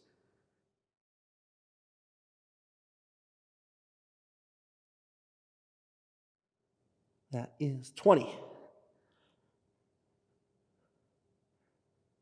25. 15. 15 seconds left starting now. It's 30. Easy breezy. Let's go. Push up. Shoulders active. Traps working. That is 37 seconds. There is 40. We have 5, 4, 3, 2, 1. Down we go. Okay, so I am going to stop that and give us a nice little bit of rest here. So, time under tension. Cannot stress this enough. The more time you spend in handstand position, whether it's at the wall for like 30 seconds where you can buy big pieces of time under tension, or like our freestanding work where maybe you're getting 1 second or 2 seconds or 3, it all adds up. And so I want you to start keeping track of your time under tension.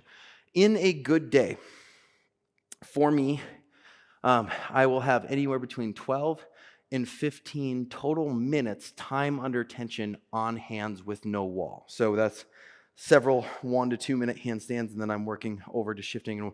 And I had to work up to that. I started off with like 3 minutes a day was a lot. 3 1-minute handstands at the wall, I was cash. But as you build up your endurance and you do this program more and more, you're going to be able to add time. So just a concept to think about. So give ourselves about another minute of rest, and we are going to turn and now face the wall the other way, and we're going to work our negative eccentrics. We have 3 sets of 3. It's going to be 3 scissor, 3 tuck, and 3 straddles. So the eccentric scissor down is exactly what it sounds like. We kick to the wall, find our handstand. We take a single leg, long, straight, pointed toe, and we let it drop for 3, 2, 1. We do that again.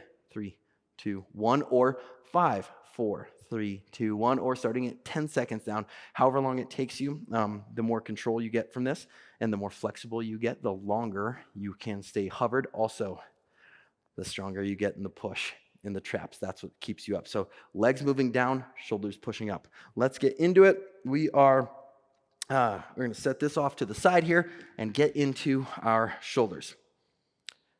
Here we go. Hands down. Find the wall gently. Now, what I want to do is I want to lead with a leg. So I'm going to use my left. If my butt touches the wall, that's totally fine, but I'm going to try to do my best to keep it off. And as soon as my top heel comes off, that's when the count starts. 5, 4, 3, 2, 1. Whew. Okay, so within that 5 seconds of work, I feel like I did 10 minutes worth of work. I'm going to back my hands off of the wall a little bit and then find a little more room. Here we go. Leg down, leg down, leg down. As this leg comes down, it's going to pull the top leg with it. And when that top leg comes off, I can start counting 5, 4, 3, 2, 1. All right. We are going to put the hands down, kick up one last time. Here we go. 5, 4, 3, 2, 1. And down. We'll get the friendly stopwatch out for our rest period yet again, my friend. All right, we will give ourselves about a minute and a half rest as that thing counts on for us. Take a big breath in. Big breath out. So we're doing long hold, even longer rest, a little bit longer hold, even longer rest. We did that 3 times, and now we're going to do the same here on these eccentric. Whenever you're challenging your strength, and in this case, we're challenging strength and technique at the same time, I like to rest in between.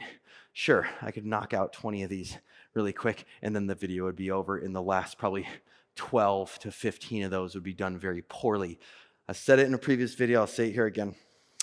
I would rather have 5 reps done with amazing technique and with tons of intention than 100 reps done with speed and velocity and very low quality.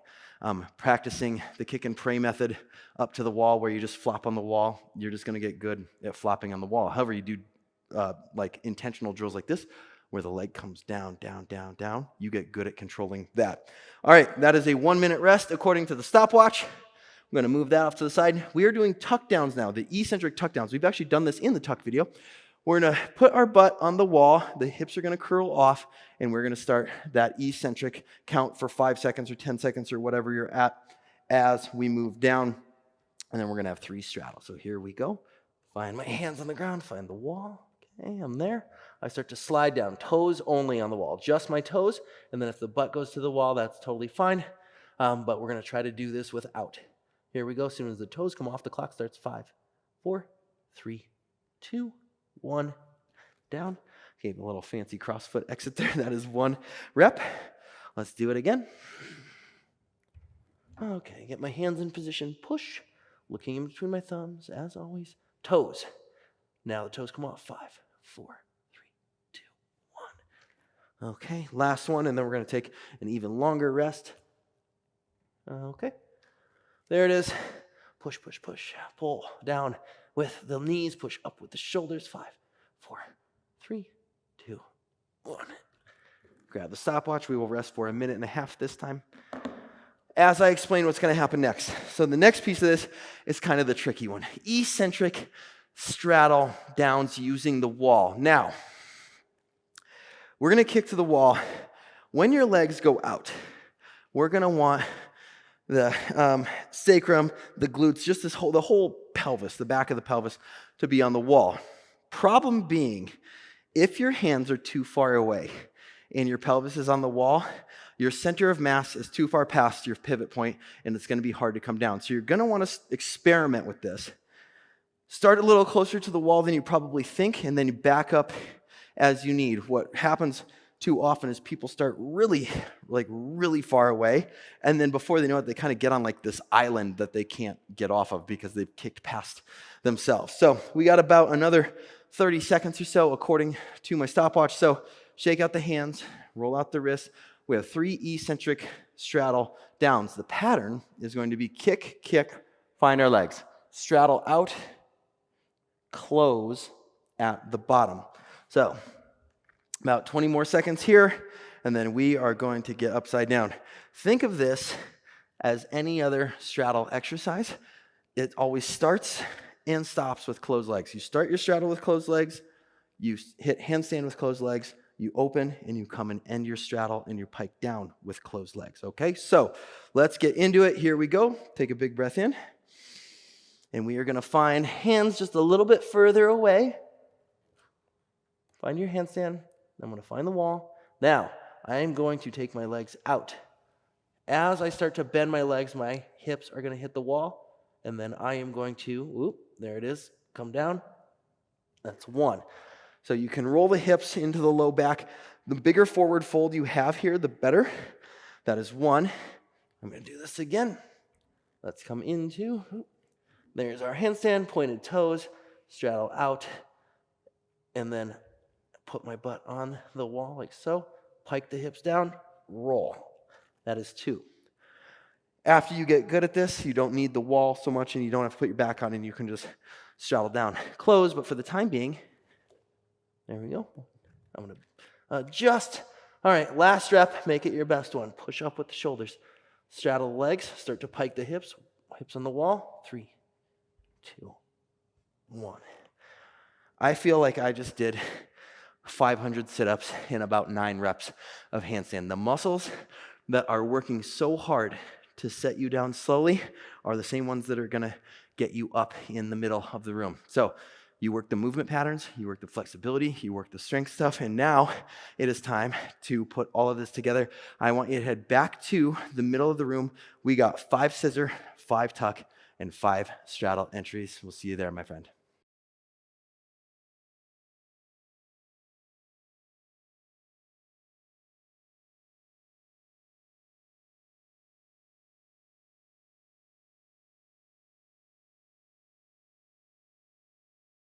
All right, friends, sort of the coup de grace of handstand school here. We are going to do freestanding practice at the end of the workout. Now, we already worked our strength stuff, our timed holds, our upper body should be turned on, our belly's good to go. We're nice and flexible from warming up. We're going to do 3 sets of freestanding handstand, 5 scissor, 5 tuck, 5 straddle. We'll take a nice little break in between each of those. And here's what I want you to think about as you approach these. Every handstand is its own event. in space-time. So instead of leaving your hands on the ground and kicking up wildly, what I like to do and encourage my students to do is I put my hands down, I kick up, I do as best as I can for that single rep. I come down, I bring my feet down, I pull my hands off the ground, take a breath. That handstand is done. It is not one continuous kick. I have one handstand at a time, and every time I go up, I'm focusing only on that one. I'm not focusing on the set of handstands. Rather, I'm focusing on doing my best in any given moment. So follow along with me here. I'm going to put my lead foot forward, get squared up to where my hands are going. And just like we did with the eccentric scissor downs, we're going to use those muscles to carry us up. So hands down. And I'm going to go to like 10 to 20 to 50 to full here, okay? So per usual, leg up. Let's just go up and then right back down. I pull my hands off. That is one sort of event in space-time, okay? Now, number 2, maybe I get a little higher. Okay, come on down. Start to feel my heart rate pick up. My muscles are working. This is all good, all good stuff. Hands down. This is 3. I'm going to go a little bit higher. I want you to give your level best. Touch and down. Okay, so for my last 2, I'm going to hold for, let's say, a 3 count, and then in my last one, I'll hold for a 5 to 10 count. So I have 3 scissor entries in the books, as do you. Bend, place the hands down, get ready, stack the shoulders, and then up we go. I'm holding for 1, 2, 3, and then I'm going to come right back down. Take a big breath in, big breath out. Like I said, every handstand is its own event. It is its own purposeful, meaningful thing that you want to be 100% present with. So on this last one, let's give your 100% best effort regardless of outcome. Here we go. Shoulder stack, looking in between my hands. I get up, I finish my handstand, and I hold for 10, 9, 8, 7, 6, 5, 4, 3, 2, 1, and down I go. And we're going to take a nice long rest. Now, if you didn't hold for 10 seconds, that's totally fine. If you got up and held for like 1 second in an L position and came down, and that's where you're at, that's where I want you to be happy about being. One thing I do in this practice is I like to think of things I'm grateful for. Like, even if I can't do all the tricks I want to do yet, I am still really happy that I have a body that is able to kick up, put weight into my hands, to balance it. If you're able to do that, if you're able to get on a yoga mat and do a down dog, if you're able to get out of bed in the morning without pain, and not without discomfort, be thankful for the body you have, work it, exercise it, keep it healthy. But it's really easy in this practice to look at everything else that other people can do, because yes, there's some people out there that can do some awesome things. Instead of looking at that like, oh, I wish I could do that, I look at that and be like, they learned how to do it. I think I can learn how to do it too, even if it's going to take me a little longer. So food for thought in terms of headspace, handstand. I've just coached this for so long, and I see so many people like, I get so frustrated in my handstand. My first question is, why? It's not that important, I promise. But it is fun, and it is nice to challenge yourself. Okay, that's enough rest. We are going into set number 2. Well rested. My hands are going to go down this time. Instead of starting here for my scissor, I'm starting feet together, hinging at my hips. I'm going to put my hands down, put my shoulders over my wrists, and my eyes in between my thumbs. So instead of here and then jumping and jumping and jumping, I am going to put myself in a much better position. I'm going to start here, and we are going to go up for 1. That was about 20%. Up for 2. That's about 50 for me. Up for 3. All right.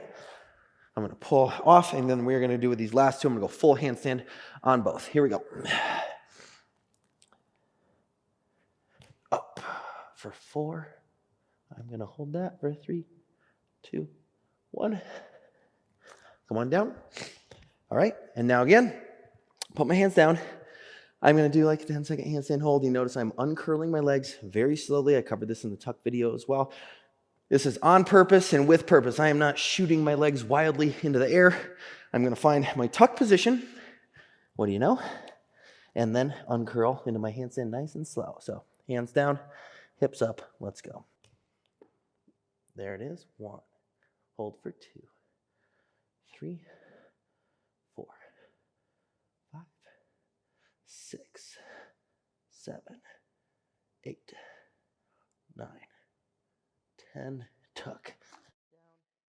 All right, we have earned a little rest before our final 5 handstands, which are going to be 5 straddle entries. And per usual, I'm going to straddle out to 10 or 20, straddle out to 40 or 50, a little higher, then I'll hold the last 2. So let's stretch out the wrist, please.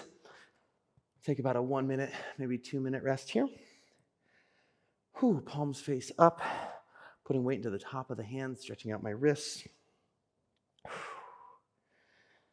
After this next 5, we have earned a nice long break as you have hit the completion of the full workout video here at Handstand School. I hope you got a lot out of this program. I certainly know I really enjoy putting these together. I think back to when I started. I wish I would have had a coach. I wish I would have had someone to tell me early on. I spent at least 2 to 3 years just chucking my body up against the wall in a yoga class and be like, I would audibly, you could hear me hit the wall. You could hear my body hit, and then I would spend the next 5 minutes trying to catch my balance off the wall, but my hips were already so far past. Just I didn't know what I didn't know. And then as soon as I started doing these type of drills, I was like, okay, this makes sense, right? All right, that's enough talking. Let's go into our last 5. Straddle, feet together. So here's what I want you to think about in your straddle. I want you to jump out, not necessarily up. Here's why.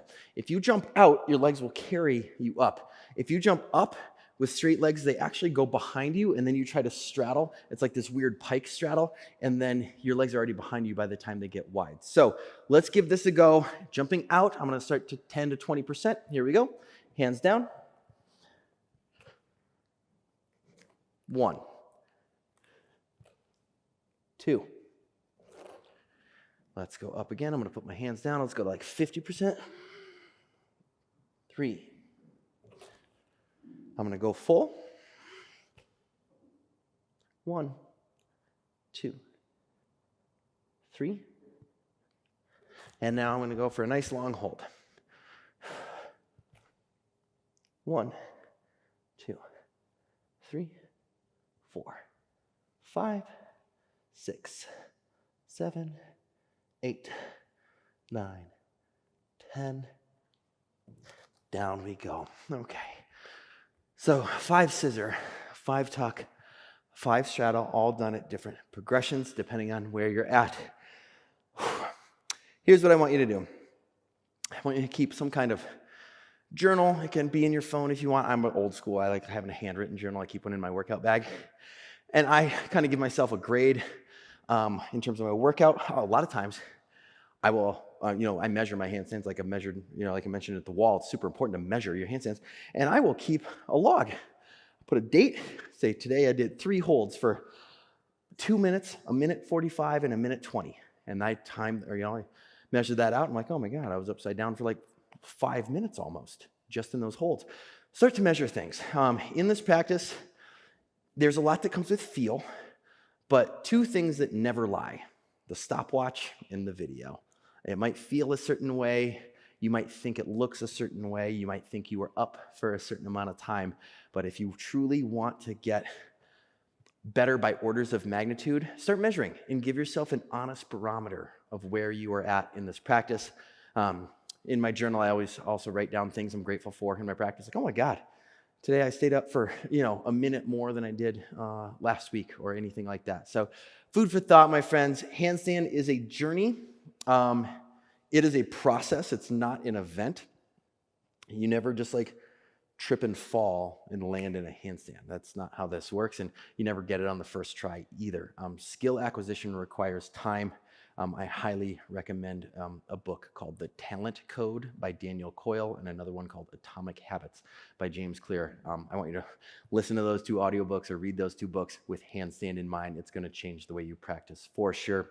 That said, this is the conclusion of Handstand School and the conclusion of the workout video. Again, my name's Kyle Weger. I'm a traveling handstand coach. I love making online programs like this specifically for beginners because I learned as an adult myself, so I'm very much in the mode of teaching adults. I remember all the learning curves and how long it took me to finally get my handstand and then how much longer it took me to learn how to straighten it out. And my job is to hopefully give you some efficiencies in the entire practice. So that said, it has been my pleasure to train with you, and we'll see you on the other side.